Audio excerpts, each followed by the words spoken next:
നമസ്കാരം. പശ്ചിമേഷ്യയിൽ യുദ്ധഭീതി ഇരട്ടിപ്പിച്ച അമേരിക്കയുടെ കരയുദ്ധത്തെ മറികടക്കാൻ ഇറാൻ. അമേരിക്കയ്ക്കെതിരെ 10 ലക്ഷത്തിലധികം കരസേന അംഗങ്ങളെ ഇറാൻ അണിനിരത്തുന്നതായി സൈനിക സ്രോതസ്സുകളെ ഉദ്ധരിച്ച് ഇറാന്റെ വാർത്താ ഏജൻസിയായ തസ്നീം ന്യൂസ് റിപ്പോർട്ട് ചെയ്തു. ഇറാന്റെ തെക്കൻ അതിർത്തിയിലൂടെ അമേരിക്ക കരയാക്രമണം നടത്തിയേക്കുമെന്ന സാധ്യത മുന്നിൽ കണ്ടാണ് പടയൊരുക്കം. ആക്രമണം ഉണ്ടായാൽ അമേരിക്കൻ സൈന്യത്തിന് ഇറാന്റെ മണ്ണിൽ നരകം സമ്മാനിക്കുമെന്നാണ് സൈന്യത്തിന്റെ അവകാശവാദം. ഇസ്ലാമിക് റവല്യൂഷണറി ഗാർഡ് കോർ, ബസീജ്, കരസേന എന്നിവയിൽ സേവനമനുഷ്ഠിക്കാൻ താൽപര്യം പ്രകടിപ്പിച്ച യുവാക്കളുടെ അപേക്ഷാ പ്രവാഹമെന്നും വാർത്താ ഏജൻസി പറയുകയാണ്. ഹോർമോസ് കടലിടുക്കിന്റെ നിയന്ത്രണത്തെ ചൊല്ലിയുള്ള തർക്കവും രൂക്ഷമായാണ് തുടരുന്നത്.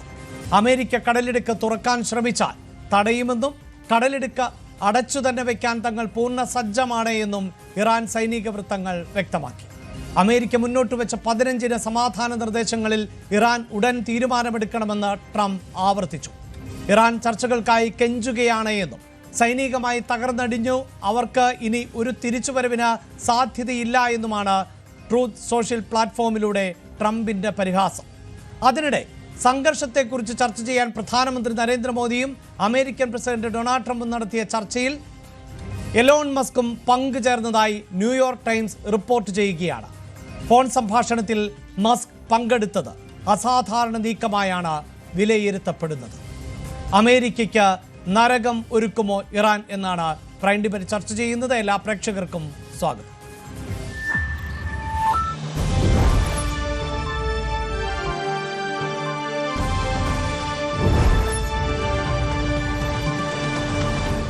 വിദേശകാര്യ വിദഗ്ധൻ doctor Mohan Varghese, advocate Baiju Thittala Cambridge മുൻ മേയർ, ശ്രീ MS വേണുഗോപാൽ വിദേശകാര്യ വിദഗ്ധൻ, ശ്രീ മിഥുൻ വിജയകുമാർ വിദേശകാര്യ നിരീക്ഷകർ എന്നിവർ ആണ് ചർച്ചയുടെ ഭാഗമാകുന്നത്. ആദ്യം ഡോക്ടർ മോഹൻ വർഗീസ്, നമ്മൾ ഈ യുദ്ധത്തിൻ്റെ ഒരു മുന്നോട്ട് പോക്കിലേക്ക് കടക്കുന്നതിന് മുമ്പ് ഇപ്പോൾ ഏറ്റവും ഒടുവിൽ വന്ന ഒരു വാർത്ത എന്നത് അമേരിക്കയും ഇന്ത്യയും തമ്മിൽ നടത്തിയ ചർച്ച. അത് സ്വാഭാവികമായും അമേരിക്കൻ പ്രസിഡന്റ് ഡൊണാൾഡ് ട്രംപും ഇന്ത്യൻ പ്രധാനമന്ത്രി നരേന്ദ്രമോദിയും തമ്മിലാണ്. ആ ചർച്ചയെ സംബന്ധിച്ച വിവരങ്ങൾ ഇരു രാജ്യങ്ങളും സോഷ്യൽ മീഡിയ പ്ലാറ്റ്ഫോമിലൂടെ വ്യക്തമാക്കുകയും ചെയ്തതാണ്. സമാധാനം പുലരേണ്ടതിൻ്റെ ആവശ്യകതയെക്കുറിച്ച് അന്ന് മോദി സോഷ്യൽ മീഡിയ പ്ലാറ്റ്ഫോമിൽ പറഞ്ഞതാണ്.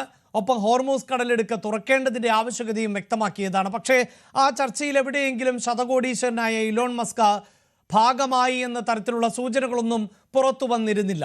ഇപ്പോഴും ഇത് സംബന്ധിച്ചൊരു സ്ഥിരീകരണത്തിലേക്ക് വൈറ്റ് ഹൗസ് പോയിട്ടില്ല, ഒപ്പം ഇന്ത്യയും പോകുന്നില്ല.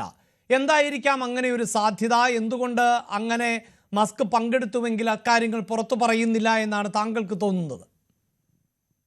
ശ്രീ അഭിലാഷ്, പ്രശ്ന മേഖലയ്ക്ക് തൊട്ട് പുറത്തുള്ള ഒരു രാജ്യമാണ് ഭാരതം. ഒരു ഡയറക്റ്റ് സ്റ്റേക്ക് ഹോൾഡർ ആണെന്ന് പറയാനും ആവില്ല. ഇറാനുമായി നേരിട്ട് അതിർത്തി പങ്കിടുന്ന രാജ്യമല്ല, പശ്ചിമേഷ്യയിലെ ഒരു കമ്പോണന്റ് അല്ല, ഒരു പേർഷ്യൻ ഗൾഫ് രാജ്യമല്ല. പക്ഷെ ആ മേഖലയ്ക്ക് പുറത്തുള്ള അമേരിക്കയ്ക്ക് വിശ്വസിക്കാവുന്ന, ഇസ്രായേലിന് വിശ്വസിക്കാവുന്ന, ഒരു പരിധിവരെ ഇറാനും ഗൾഫ് രാജ്യങ്ങൾക്കും ഒരുപോലെ വിശ്വസിക്കാവുന്ന ഒരു രാജ്യം എന്ന നിലയിൽ ഇന്ത്യയെ നയതന്ത്ര നീക്കങ്ങൾക്ക് വേണ്ടി ഏത് രീതിയിൽ പ്രയോജനപ്പെടുത്താം എന്നൊരു ചിന്ത വ്യാപകമായി ഉണ്ടായിരുന്നു. പക്ഷേ ഈ throwing hat into the ring എന്ന പ്രയോഗം ഉണ്ടല്ലോ, അങ്ങനെ കളത്തിലേക്ക് തൊപ്പിയെറിഞ്ഞ് ആദ്യം മുന്നോട്ട് വന്നത് പാകിസ്ഥാനാണ്. കാരണം പാകിസ്ഥാനെ സംബന്ധിച്ചിടത്തോളം ഏറെ മുഖം മിനുക്കലുകൾ ആവശ്യമുള്ള ഒരു കാലഘട്ടമാണ്. തീവ്രവാദികളെ ഫണ്ട് ചെയ്യുന്നതായി ആരോപണമുള്ള, അത്ര നല്ല ആരോഗ്യപരമായ ട്രാക്ക് റെക്കോർഡ് ഇല്ലാത്ത ആണവ രാജ്യം കൂടിയായ പാകിസ്ഥാൻ എങ്ങനെയാണ് ഈ വിഷയത്തിൽ അമേരിക്കയെയും ഇസ്രായേലിനെയും എല്ലാം ഒരുമിച്ചിരുത്തി ഇറാനുമായി സംസാരിക്കുന്നത്? എങ്ങനെ? ഇതൊരു ന്യായമായ ചോദ്യമാണ്. ഇവിടെ ഒരു പരിഹാരം എന്ന് പറയുന്നത് ശരിയല്ല, ഒരു വയാമീഡിയ എന്ന ലെവൽ കുറച്ചുകൂടി വിശാലമായ അർത്ഥത്തിൽ മുൻപ് അമേരിക്ക ചെയ്തിരുന്ന ഒരു നയമുണ്ട്. 2000 മുതൽ ഏതാണ് 2015-16 വരെ, ഡൊണാൾഡ് ട്രംപിന്റെ ആദ്യ ഊഴം വരെ അമേരിക്ക ഫോളോ ചെയ്തിരുന്ന ഒരു നയമാണ് ബ്രാക്കറ്റിംഗ് ഇന്ത്യ ആൻഡ് പാകിസ്ഥാൻ. അതായത് ഇന്ത്യയിലേക്ക് ഒരു അമേരിക്കൻ പ്രസിഡന്റിന്റെ സന്ദർശനം ഉണ്ടാകുമ്പോൾ അതേ സന്ദർശന വേളയിൽ ആദ്യ സ്റ്റെപ്പ് ന്യൂഡൽഹി ആണെങ്കിൽ അതേ ഭാഗത്ത് തന്നെ ഇസ്ലാമാബാദിൽ കൂടി സഞ്ചരിച്ചതിന് ശേഷം മാത്രമേ തിരിച്ച് അമേരിക്കൻ പ്രസിഡന്റ് നാട്ടിലെത്തൂ. അല്ലെങ്കിൽ തിരിച്ച് ഇസ്ലാമാബാദ് ആദ്യം സന്ദർശിക്കും, പിന്നീട് ന്യൂഡൽഹി സന്ദർശിക്കും. ഇതൊരു ബാലൻസിങ് ആക്ട് എന്ന രീതിയിലാണ് പോകുന്നത്. പക്ഷെ ഡൊണാൾഡ് ട്രംപ് വന്നതിന് ശേഷമാണ് കുറച്ചുകൂടെ ഡയറക്ട്നെസ് ഉണ്ടായത്. കാരണം ഇന്ത്യയും പാകിസ്ഥാനെയും ഡീലിങ്ക് ചെയ്തു. അവിടെ ഇന്ത്യയോട് കൂടുതൽ താല്പര്യം എന്നതുകൊണ്ടല്ല, വെവ്വേറെ കാണാൻ തുടങ്ങി. പക്ഷെ വീണ്ടും ഒരിക്കൽ കൂടി പാകിസ്ഥാനെയും ഇന്ത്യയെയും ബ്രാക്കറ്റ് ചെയ്യുന്നുവോ ഒരു ബാലൻസിങ് ആക്ട് എന്ന നിലയിൽ? കാരണം പാകിസ്ഥാൻ ഡിപ്ലോമാറ്റിക് ചർച്ചകൾ പങ്കാളിയാണ്. അവിടെ ഇന്ത്യക്ക് ഒരു പരിധിവരെ ആ മേഖലാ യുദ്ധത്തിൽ, മേഖലാ സമാധാന നീക്കത്തിൽ ഒരു നിർണായകമായ റോൾ എടുക്കാൻ കഴിയുന്നില്ല എന്ന് തോന്നലുണ്ടാകുമ്പോൾ അങ്ങനെയല്ല. പ്രധാനപ്പെട്ട സ്റ്റേക്ക് ഹോൾഡറായ അമേരിക്ക ഇന്ത്യയുമായി നേരിട്ട് സംസാരിച്ചിരിക്കുന്നു. അത് മാത്രമല്ല, ഇലോൺ മസ്കിന്റെ സാന്നിധ്യം, ആ ട്രംപിന്റെ ഫോൺ കോളിൽ എങ്ങനെയാണ് ഇലോൺ മസ്ക് കടന്നു വരുന്നത് എന്ന് ചോദിച്ചാൽ അതിലെ കൃത്യമായ ഉത്തരങ്ങൾ നൽകാൻ ഈ ഘട്ടത്തിൽ ആർക്കും കഴിയില്ല, ഇന്ത്യക്കും കഴിയില്ല. ഒരുപക്ഷെ മധ്യപൗരസ്ത്യ പ്രദേശത്തുള്ള ഇലോൺ മസ്കിന്റെ വിപുലമായ താല്പര്യങ്ങൾ, ഇതൊരു സ്ട്രേഞ്ച് ഒരു ആക്ട് ആണ് എങ്കിൽ പോലും ഏറെ താല്പര്യങ്ങൾ ഈ ടെലികോം മേഖലയിൽ ഉൾപ്പെടെയുള്ള കാര്യങ്ങളിൽ ഇലോൺ മസ്കിനുണ്ട്. അപ്പൊ അവിടെ ഒരുപക്ഷെ ഭാരതത്തെ സംബന്ധിച്ചിടത്തോളം ഒരു അൾട്ടിമേറ്റ് ആയ ചില നീക്കങ്ങൾ നടത്തണം എങ്കിൽ ഇലോൺ മസ്കുമായുള്ള സഹകരണം, സ്റ്റാർലിങ്കുമായുള്ള സഹകരണം ഒക്കെ ആവശ്യമാണെന്ന് തോന്നാം. കാരണം ഇതിന്റെ ഉള്ളറയിൽ എന്താണ് സംഭവിച്ചത് എന്ന് ഇപ്പോഴും പുറത്തു വരുന്നില്ല, അത് അജ്ഞാതവുമാണ്. ഡോക്ടർ മോഹൻ വർഗീസ്, ഇതാ സാധാരണ നിലയിൽ ഇത്തരം ചർച്ചകളിലൊക്കെ ലോക നേതാക്കളാണ് അണിനിരക്കാറുള്ളത് എന്ന് നമുക്കറിയാം. പക്ഷേ ആ പട്ടികയിലേക്ക് ഉൾപ്പെടുത്താവുന്ന ഒരാളല്ലല്ലോ ഇലോൺ മസ്ക് എന്നതുകൊണ്ടാണ് ഞാൻ ആവർത്തിക്കുന്നു, നമ്മൾ ഈ വിഷയം ചർച്ച ചെയ്യുമ്പോഴും താങ്കൾ ഈ സൂചിപ്പിക്കുന്നത് പോലെ ഇതിൽ ഔദ്യോഗികമായി പ്രതികരിക്കേണ്ടവർ നമ്മളൊന്നുമല്ല എന്ന് പറയുമ്പോൾ പോലും ഇത് അന്താരാഷ്ട്ര തലത്തിൽ വലിയ ചർച്ചയാകുന്ന ഒരു സാഹചര്യമാണ് സൃഷ്ടിച്ചിട്ടുള്ളത്. അഭിലാഷ്, ഒരു കാര്യം കൂടെ ഓർക്കേണ്ടതുണ്ട്. There is always something called track 2 diplomacy. Track 1 diplomacy എന്ന് പറഞ്ഞാൽ ഔപചാരികമായ നയതന്ത്രജ്ഞരെ ഉപയോഗപ്പെടുത്തിയുള്ള നയതന്ത്ര നീക്കമാണ് ട്രാക്ക് 1. ട്രാക്ക് 2 എന്ന് പറയുമ്പോൾ അത് സ്പോർട്സ് പേഴ്സൺസ് ആകാം, ഇൻഡസ്ട്രി ക്യാപ്റ്റൻസ് ആകാം, ടെക്നോസെൻട്രിക് ആളുകളാകാം, സോഷ്യൽ ലൂമിനറീസ് ആകാം, സിനിമാ രംഗത്തെ പ്രമുഖരാകാം. അങ്ങനെ വിവിധ രാജ്യങ്ങളിൽ വേദികളുള്ള ഏതെങ്കിലും സാമ്രാജ്യത്തിന്റെ ഭാഗം, നോൺ പൊളിറ്റിക്കൽ പേഴ്സണാലിറ്റി. ഇലോൺ മസ്കിനെ 100% നോൺ പൊളിറ്റിക്കൽ എന്ന് പറയാനാവുമോ എന്നറിയില്ല. ട്രംപിന്റെ സ്കീം ഓഫ് തിങ്സിൽ ഒരു സമയത്ത് ഉണ്ടായിരുന്നതും പിന്നീട് ഫോളോ ഔട്ട് ചെയ്തതും പിന്നീട് വീണ്ടും അകത്ത് കയറാൻ ശ്രമിക്കുന്നതുമായ ഇലോൺ മസ്കിന്റെ സാന്നിധ്യം എന്ത് സൂചനകളാണ് നൽകുന്നത് എന്ന് ഒരുപക്ഷെ war is taking A techno turn അല്ലെ? ഇറാനെ സംബന്ധിച്ചിടത്തോളം ഇറാനുമായി നെഗോഷിയേറ്റ് ചെയ്യണം. അപ്പൊ അവിടെ സാറ്റലൈറ്റ് ലിങ്കേജസ് ഉൾപ്പെടെ പോയി കഴിയുമ്പോൾ ഇവിടെ ഒരു വയർ മീഡിയ ആവശ്യമായി വരും. ചില സമയത്തെ കമ്മ്യൂണിക്കേഷൻ ഫെയിലിയർ ആണ് ഒരു ചർച്ചയ്ക്ക് പോലും തടസ്സമായി വരുന്നത്. കമ്മ്യൂണിക്കേഷൻ ഫെയിലിയർ ആണ്. ഇറാൻ ഉള്ളിൽ എന്താണ് നടക്കുന്നത് എന്ന് പോലും പുറം ലോകത്തിന് അറിയാൻ വയ്യാത്ത രീതിയിലേക്ക് കംപ്ലീറ്റ് ഷട്ട് ഡൗൺ സംഭവിക്കുന്നത് ഒഴിവാക്കുക എന്നതൊക്കെ വിശാലമായ അർത്ഥത്തിൽ വേണമെങ്കിൽ നോക്കി കാണാവുന്നതേ ഉള്ളൂ. അതുകൊണ്ടായിരിക്കണം ഇലോൺ മസ്കിന്റെ സ്വാധീനം അവിടെ നമ്മൾ കാണുന്നത്. അഡ്വക്കേറ്റ് ബൈജു തിട്ടാല, ഇത് ഇവിടെ സൂചിപ്പിക്കുന്ന പോലെ സാധാരണ നിലയിൽ നമുക്കറിയാം പൊളിറ്റിക്കൽ ഡിസ്കഷൻസോ അല്ലെങ്കിൽ ആ നിലയിൽ തന്നെയാണ് ലോകരാജ്യങ്ങൾ തമ്മിൽ പരസ്പരം ചർച്ചകൾ നടത്താറുള്ളത്. അവിടെ നേരത്തെ ഡോക്ടർ മോഹൻ വർഗീസ് സൂചിപ്പിച്ചതുപോലുള്ള സാധ്യതകൾ അതിപ്പോൾ എല്ലാവരും പ്രയോജനപ്പെടുത്തുന്നതാണ്. കേരളം പോലും ഗൾഫ് രാജ്യങ്ങളുമായൊക്കെ ചർച്ച നടത്തുമ്പോൾ ഇരു രാജ്യങ്ങൾക്കും പ്രിയപ്പെട്ട അല്ലെങ്കിൽ കേരളത്തിനും പ്രിയപ്പെട്ട വ്യവസായ പ്രമുഖരെയൊക്കെ അടക്കം അതിൽ പങ്കാളികളാക്കുന്ന സാഹചര്യം ഉണ്ടാകാറുണ്ട്. അത് പക്ഷേ രണ്ട് രാജ്യങ്ങൾ തമ്മിലുള്ള ഒരു സൗഹൃദത്തിൻ്റെ ഭാഗമായാണ്. ഇവിടെ ഇതാ ഇലോൺ മസ്ക് തെരഞ്ഞെടുപ്പ് കാലഘട്ടത്തിൽ പൂർണ്ണമായും ട്രംപിനെ പിന്തുണച്ചിരുന്നുവെങ്കിൽ പിന്നീട് അവർ തമ്മിൽ ശത്രുതയിലേക്ക് നീങ്ങിയത് നമുക്കറിയാം. ആ ശത്രുത മാറ്റിവെച്ചുകൊണ്ട് എങ്ങനെയാണ് ഒരു പക്ഷേ ഇലോൺ മസ്ക് ഈ ചർച്ചയുടെ ഭാഗമായത്, പ്രത്യേകിച്ച് നരേന്ദ്രമോദിയുമായുള്ള ടെലിഫോൺ സംഭാഷണത്തിൽ എന്നുള്ളതാണ് ഇപ്പോൾ അന്താരാഷ്ട്ര തലത്തിലടക്കം ഉയരുന്ന ചോദ്യം. ശ്രീ മോഹൻ വർഗീസ് പറഞ്ഞ പോലെ throwing your hat at the ring, അതാണ് Pakistan throw this hat at the ring at the first place. അവിടെ നിന്ന് പാകിസ്ഥാൻ കൃത്യമായി അതിന്റെ ആ ഫ്രണ്ട് ലൈനിലേക്ക് വന്നു. When it was turning up to the mediation, negotiation, ആ സ്റ്റേജിലേക്ക് പാകിസ്ഥാൻ കടന്നു വന്നു. പിന്നെ അതിൽ ഇന്ത്യയുടെ ഹിസ്റ്റോറിക്കലായിട്ടുള്ള ഇന്ത്യയുടെ ഒരു സ്റ്റാൻഡ് പോയിന്റ് എന്ന് പറഞ്ഞാൽ, പക്ഷെ നമുക്ക് ഹാറ്റ് എറിയാതെ തന്നെ, ഇന്ത്യക്ക് ഹാറ്റ് എറിയാതെ തന്നെ എത്തപ്പെടാൻ പറ്റുമായിരുന്ന ഒരു സ്ഥലമായിരുന്നു ഈ നെഗോഷിയേറ്റിംഗ് സ്റ്റേജ്. ഒരു കാര്യം അഭിലാഷ ഉറപ്പാണ്, ഈ യുദ്ധം ഏതാണ്ട് ട്രംപിന്റെ കയ്യിൽ നിന്ന് പിടിവിട്ടു പോയി എന്നുള്ള കാര്യത്തിൽ ഏതാണ്ട് എല്ലാ ലോക രാജ്യങ്ങളും ഇതിനോടിടയ്ക്ക് അക്സെപ്റ്റ് ചെയ്ത് കഴിഞ്ഞു എന്നുള്ള കാര്യത്തിൽ എനിക്ക് സംശയം, ഈ കണ്ടുകൊണ്ടിരിക്കുന്ന സംശയം ഉണ്ടെന്ന് എനിക്ക് തോന്നുന്നില്ല. അപ്പോ എലോൺ മസ്കിനെ ഇതിലേക്ക് ഇൻവൈറ്റ് ചെയ്തുകൊണ്ട് എന്താണ് ഇപ്പം ഭീകരമായിട്ട് നടക്കാൻ പോകുന്നത് എന്നുള്ള കാര്യത്തിൽ എനിക്ക് ഗുരുതരമായ ഞാനതിൽ അത്ര ഓപ്റ്റിമിസ്റ്റ് അല്ല. ഇത് ഒരു എലോൺ മസ്ക് വഴി ഈ പ്രശ്നം ഇപ്പൊ അങ്ങ് സോൾവ് ആക്കി കളഞ്ഞേക്കാം എന്നാണ് നമ്മൾ ലോക രാജ്യങ്ങൾ ചിന്തിക്കുന്നതെങ്കിൽ I don't buy that. Yes, അല്ല അങ്ങനെ ഒരു സാധ്യതയും നമ്മൾ ആരും നിരീക്ഷിക്കുന്നില്ല. കാരണം അദ്ദേഹത്തിന് അങ്ങനെ സ്വാധീനമുള്ള ലോകവ്യാപകമായി സ്വാധീനമൊന്നുമുള്ള വ്യക്തിയുമല്ലല്ലോ. അല്ല, എക്സാക്ട്ലി. അതുകൊണ്ട് തന്നെ ഈ യുദ്ധത്തിന്റെ ഒരു കോംപ്രമൈസോ ഈ വിഷയം എങ്ങനെ സെറ്റിൽ ചെയ്യണം, ഇതെങ്ങനെ ഡീൽ ചെയ്യണം എന്നുള്ള കാര്യത്തിൽ ഇലോൺ മസ്ക് ഒക്കെ ചുമ്മാ അതിന്റെ സജഷൻസ് കൊടുക്കുക എന്നുള്ളതല്ലാതെ there won't be any intervention by him to either to any countries. Maybe ഇപ്പം നമ്മുടെ പ്രൈം മിനിസ്റ്ററുമായിട്ട് സംസാരിച്ചു എന്നൊക്കെ പറഞ്ഞിട്ടുണ്ടാവാം. ഒരു പക്ഷേ അതിനൊക്കെയുള്ള പോസിബിലിറ്റി നമുക്ക് തള്ളിക്കളയാൻ പറ്റില്ല. But how does that make any difference to the actual ground reality? My answer to that question is no. ഇതിൽ നമ്മളൊരു കാര്യം മനസ്സിലാക്കേണ്ടത്, ഇപ്പോൾ എന്റെ റീഡിംഗ് അല്ല, ഓൾമോസ്റ്റ് ബ്രിട്ടനിലുള്ള എല്ലാ ഈ മീഡിയയും റിപ്പോർട്ട് ചെയ്യുന്നതും ഒരുമാതിരി ഈ റിസർച്ചേഴ്സ് ഒക്കെ, പൊളിറ്റിക്കൽ റിസർച്ചേഴ്സ് ഒക്കെ പറയുന്നതും, അതായത് ഇപ്പോൾ ഇറാൻ ഒരൽപ്പം അപ്പർ ഹാൻഡിൽ നിൽക്കുന്നു എന്നുള്ളതാണ്. ട്രംപിനെ സംബന്ധിച്ചിടത്തോളം എങ്ങനെയെങ്കിലും ഈ യുദ്ധം ഒന്ന് സെറ്റിൽ ചെയ്യണം.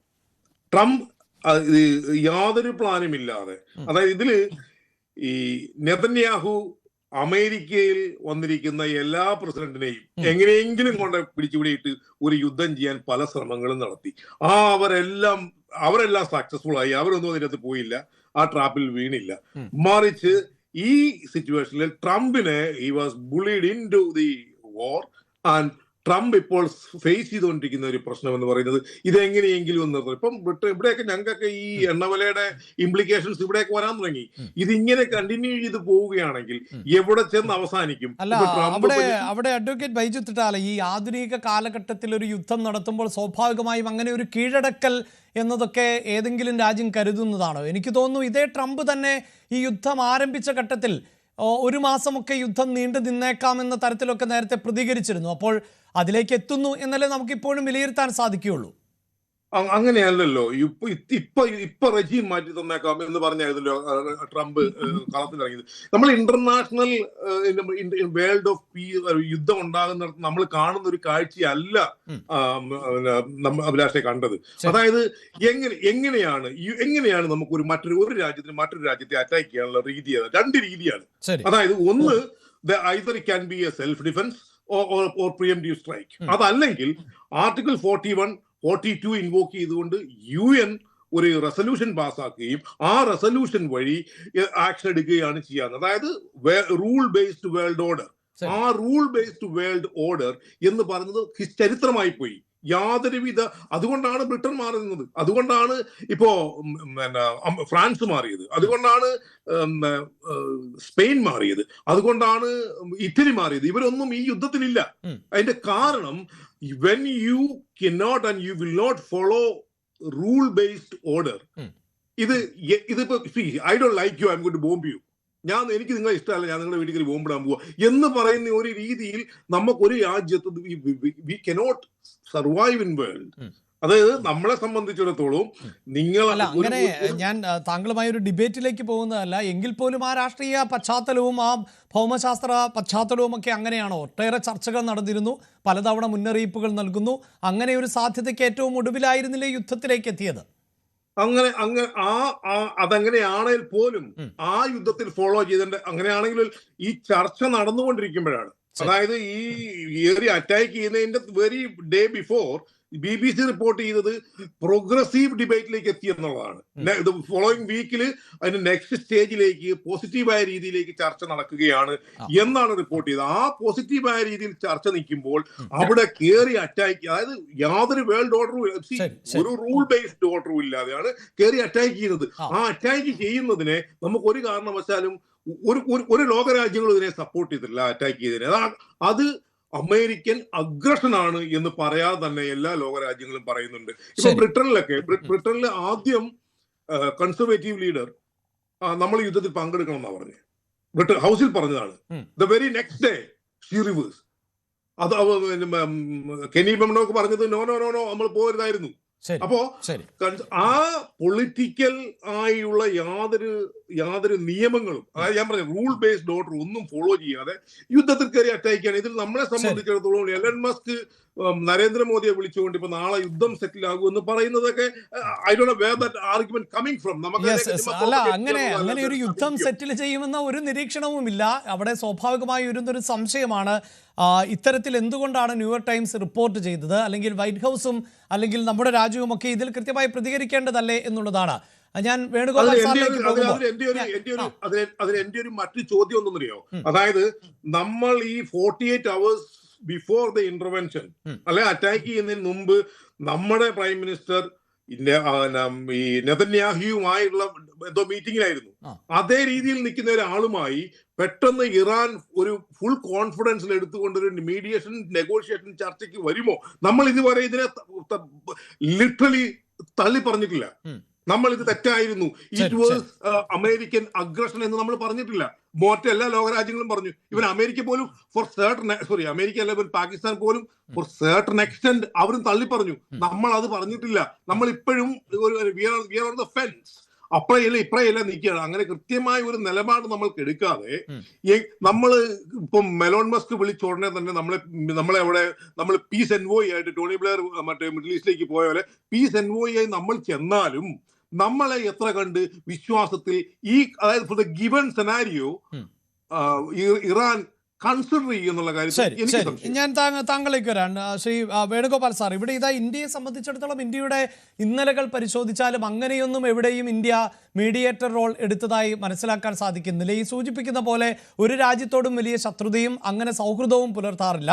ചിലപ്പോഴെങ്കിലും അകലം പാലിക്കേണ്ടി വന്നപ്പോൾ ഇപ്പോൾ ഈ സൂചിപ്പിക്കുന്ന അമേരിക്കൻ പ്രസിഡന്റ് ഡൊണാൾഡ് ട്രംപ് തന്നെ അധിക ചുങ്കം ഇന്ത്യക്ക് ചുമത്തിയതാണ്. റഷ്യയിൽ നിന്ന് എണ്ണ വാങ്ങരുത് എന്ന് പറഞ്ഞതാണ്. പക്ഷേ ഫെബ്രുവരിയിലെ കണക്കുകൾ പരിശോധിച്ചാൽ അങ്ങനെയൊന്നും എണ്ണ ഉപഭോഗത്തിൽ ആ മാസം കുറവുണ്ടായിട്ടില്ല എന്ന് നമുക്ക് മനസ്സിലാക്കാവുന്നതാണ്. പക്ഷേ ഇവിടെ ഈ സൂചിപ്പിക്കുന്ന പോലെ അമേരിക്കയുമായും ഇന്ത്യയുമായുള്ള സൗഹൃദം, അതിനിടയിൽ ഇലോൺ മസ്കിൻ്റെ സാന്നിധ്യം ഉണ്ടാകുന്നു എന്ന തരത്തിൽ അന്താരാഷ്ട്ര മാധ്യമങ്ങൾ റിപ്പോർട്ട് ചെയ്യുന്നു. അതേസമയം തന്നെയാണ് ഇറാനിൽ നിന്ന് ഹോർമോസ് കടലിടുക്ക് അടച്ചിട്ടിരിക്കുന്ന കടലിടുക്കിലൂടെ ഇന്ത്യയുടെ കപ്പലുകൾ ഒരു ബുദ്ധിമുട്ടുമില്ലാതെ ഇന്ത്യയിലേക്ക് എത്തുകയും ചെയ്യുന്നത്. അപ്പോൾ പൂർണ്ണമായും ഇന്ത്യയുടെ സ്ട്രാറ്റജി ഒരു പരാജയമെന്ന് നിരീക്ഷിക്കാമോ എന്നതിൽ എനിക്ക് സംശയമുണ്ട്. പക്ഷേ എന്തുകൊണ്ടായിരിക്കാം ഇത്തരം ചില ഇടപെടലുകൾ നടന്നിട്ടുണ്ട് എങ്കിൽ അതിൻ്റെ ഒരു സാധ്യത എന്താ എന്നാണ് താങ്കൾക്ക് തോന്നുന്നത്? ട്രംപ് അല്ല നരേന്ദ്രമോദി എന്നുള്ളതാണ് അതിന്റെ ഒന്നാമത്തെ കാര്യം. ട്രംപ് ആദ്യം എടുത്തു ചാടി അടിച്ചു. പണ്ടേതോ കളരി ആശാൻ പറഞ്ഞ പോലെ കൊടുത്തു ഞാൻ അവനിട്ടൊന്ന്, പിന്നെ പതുക്കെ അവൻ എന്നെ പിടിച്ചു കെട്ടി. ഇപ്പൊ ആ അവസ്ഥയിലാണ് ട്രംപ് നിൽക്കുന്നത്. ട്രംപിനെ വരിഞ്ഞു മുറുക്കി കെട്ടിയതുപോലുള്ള ഒരു അവസ്ഥയിലാണ് ട്രംപ് നിൽക്കുന്നത്. ട്രംപിന് മുന്നോട്ട് പോകാനും വയ്യ, പുറകോട്ട് വരാനും വയ്യ. മുന്നോട്ട് പോയാൽ കടുത്ത അപകടം നേരിടും, പുറകോട്ട് പോയാൽ നാണം കെട്ട് വഷളാവും, അമേരിക്കയിൽ തന്നെ നിലനിൽക്കാൻ പറ്റാത്ത അവസ്ഥയിൽ. ഇപ്പൊ ഒരൊറ്റ കാര്യമേ ചെയ്യാനുള്ളൂ, ഒന്ന് വരട്ടുക. ഇപ്പൊ അതാണ് ചെയ്തുകൊണ്ടിരിക്കുന്നത്. രാവിലെ വരട്ടും, വൈകുന്നേരം സമാധാനം പറയും, പിന്നെ യുദ്ധം നീട്ടിയെന്ന് പറയും. 5 പറഞ്ഞു, ഇപ്പൊ 10 ദിവസത്തേക്ക് നീട്ടിയിരിക്കുകയാണ്. ഇതിനിടയ്ക്കും വാദവടിക്ക് ഒട്ടും കുറവില്ല. സമാധാനത്തിന്റെ അപ്പോസ്തലൻ ഞാനാണെന്ന് പറയും. ഇറാൻ വർഷങ്ങളായി ലോകത്തിന് ന്യൂക്ലിയർ ബ്ലാക്ക് മെയിലിംഗ് നടത്തിക്കൊണ്ടിരിക്കുകയായിരുന്നു. ആ വിപത്തിൽ നിന്ന് ഞാൻ രക്ഷിച്ചു എന്ന് പറയും. അതിനിടയ്ക്ക് പറയും മധ്യേഷ്യയിലെ സമാധാനമാണ് പ്രശ്നമെന്ന്, അതിനു വേണ്ടി നിൽക്കാനാണ് ശ്രമമെന്ന്. ഇതെല്ലാം ചൂണ്ടിക്കാണിക്കുന്നത് ഇവിടെ മുൻ സ്പീക്കേഴ്സ് പറഞ്ഞതുപോലെ ട്രംപിന്റെ കയ്യിൽ നിന്ന് ഇതെല്ലാം പിടിവിട്ടു പോയി എന്ന് മാത്രമല്ല, ഇപ്പൊ പിടിയുമില്ല കയറുമില്ലാതെ നിൽക്കുകയാണ്. ട്രംപിന് ഇതിനി വരുന്നിടത്ത് വെച്ച് അവസാനിപ്പിക്കട്ടെ എന്നുള്ള രീതിയിലേക്കാണ് പോകുന്നത്. പക്ഷേ തന്റെ പിടി വിട്ടുകൊടുക്കാനുള്ള സമ്മതവും അദ്ദേഹത്തിനില്ല. അഭിമാനം, ദുരഭിമാനം, ഇതൊക്കെയാണ് അദ്ദേഹത്തിനെ നയിക്കുന്നത്. അപ്പോ ആരുമായും അദ്ദേഹം ചർച്ച നടത്തും. ട്രംപ് ഇന്ത്യയുമായി ചർച്ച നടത്തിയതിന്റെ കാരണം താങ്കൾ നേരത്തെ സൂചിപ്പിച്ച പോലെ ഈ യുദ്ധസമയത്തും യഥേഷ്ടം ഇന്ത്യൻ കപ്പലുകൾ ഹോർമോസ് കടലിടുക്കിലൂടെ കടന്നു വരുന്നുണ്ട്. നമ്മൾ സുരക്ഷയ്ക്കായിട്ട് ഇന്ത്യൻ നേവിയെ കൂടെ വിട്ടിട്ടുണ്ടെന്നുള്ളത് മാത്രമേ ഉള്ളൂ വ്യത്യാസം. നമ്മുടെ കപ്പലുകൾ ഇന്ത്യൻ തീരത്തേക്ക് അടുക്കുന്നുണ്ട്, അവിടുന്ന് ഗ്യാസും ഒക്കെ ആയിട്ട്. അപ്പൊ ഇത് കാണിക്കുന്നത് ഇന്ത്യക്ക് വേണമെങ്കിൽ ഇതിൽ ഇടപെടാം. പക്ഷെ ഇന്ത്യ ഇടപെടില്ല. എന്തുകൊണ്ട് ഇടപെടില്ല? ഇന്ത്യ ഇടപെട്ടാൽ ഇന്ത്യക്ക് ഇതിനകത്തൊരു സമാധാനം കരാർ ഉണ്ടാക്കാൻ കഴിയണം. സമാധാന കരാർ ഉണ്ടാക്കാനായിട്ട് ഇപ്പൊ പാകിസ്ഥാൻ പറയുന്നുണ്ട് ഞങ്ങൾ ചർച്ച നടത്തുന്നു. നിങ്ങൾ ആരുമായിട്ട് ചർച്ച നടത്തുമെന്ന് ചോദിച്ചാൽ ഉത്തരവില്ല. ഞങ്ങൾക്ക് സൗദിയായിട്ട് ചർച്ച നടത്തും, ടർക്കിയായിട്ട് ചർച്ച നടത്തും, വേണമെങ്കിൽ അമേരിക്കയുമായിട്ടും ചർച്ച നടത്തും, UAE രാഷ്ട്രങ്ങളുമായിട്ടും ചർച്ച നടത്തും, ഈജിപ്തുമായിട്ടും ചർച്ച നടത്തും. പക്ഷേ ഇറാനുമായിട്ട് ചർച്ച നടത്തണമെങ്കിൽ വിവരം അറിയും. അതിന് പറ്റില്ല. ഇപ്പോ പാകിസ്ഥാൻ വരണ്ടാണ് പാകിസ്ഥാൻ ശരിക്കും പറഞ്ഞാൽ ഇതില് അല്പം ഒന്ന് അപലപിച്ച് ഈ ഇറാനിനോടുള്ള ആക്രമണത്തിനെ അപലപിച്ച് പറഞ്ഞത്. ഇല്ലെങ്കിൽ ഇറാൻ കയറി അടിക്കുമെന്ന് പേടിയുണ്ട്. ഇറാനും വളരെ കരുതിയാണ് ഇരിക്കുന്നത്. കാരണം കരയുദ്ധം ഉണ്ടാകുന്നെങ്കിൽ അത് ചിലപ്പോൾ കൂടെ വന്നുകൂടായികയില്ല എന്നുള്ളതുകൊണ്ട് പാകിസ്ഥാനെ വളരെ സൂക്ഷിച്ചാണ് ഇറാൻ കൈകാര്യം ചെയ്യുന്നത്. ഇറാൻ ഈ എല്ലാ തന്ത്രങ്ങളും വളരെ മുൻകൂട്ടിയാണ് പ്ലാൻ ചെയ്തത്. ഇപ്പൊ അവരുടെ സേനാ മേധാവികളെയൊക്കെ തട്ടി ഇങ്ങനെ വന്നപ്പോ ഇപ്പൊ എന്തെന്ന് അറിയാമോ, 32 വിഭജിച്ച് വെച്ചിരിക്കുകയാണ് അവരുടെ ഇസ്ലാമിക് റവല്യൂഷണറി ആർമിയെ. 32 പേർക്ക് ഭാഗിച്ചു കൊടുത്തിരിക്കുകയാണ്. അപ്പൊ ഒരു ക്യാപ്റ്റൻ അല്ല ഒരു തലവനല്ല, നിരവധി തലവന്മാർ ഇപ്പൊ അവിടെ വന്നിരിക്കുകയാണ്.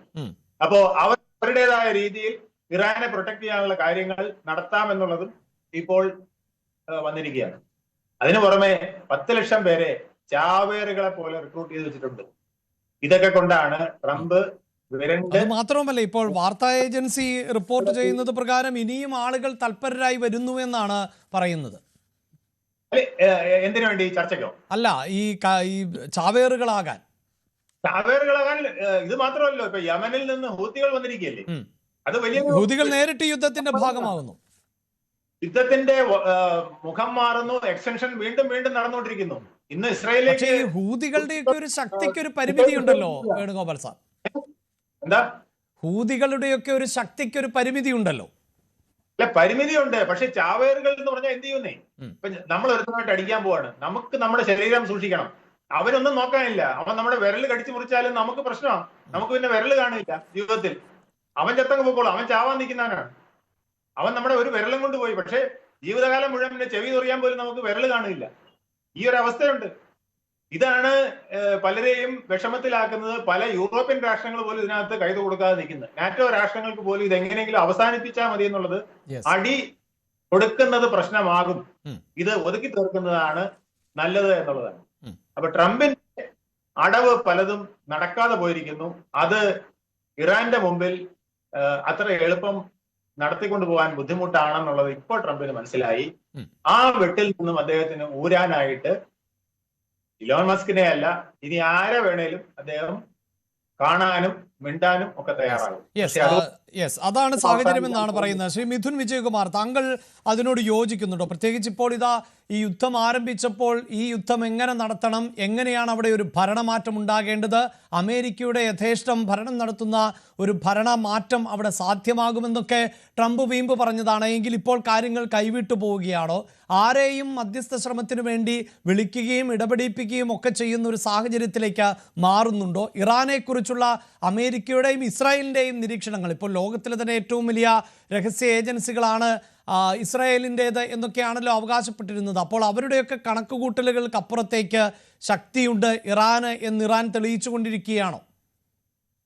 നമുക്ക് അഭിലാഷ്, എനിക്ക് തോന്നുന്നത് ഈ ഒരു യുദ്ധത്തിന്റെ തുടക്കഘട്ടം, അതായത് നമ്മൾ ഈ operation true promise 1 Iran launch ചെയ്തപ്പോൾ അതൊരു എന്താ പറയാ, ഒരു റിറ്റാലിയേറ്ററി അറ്റംപ്റ്റ് ആയിരുന്നു.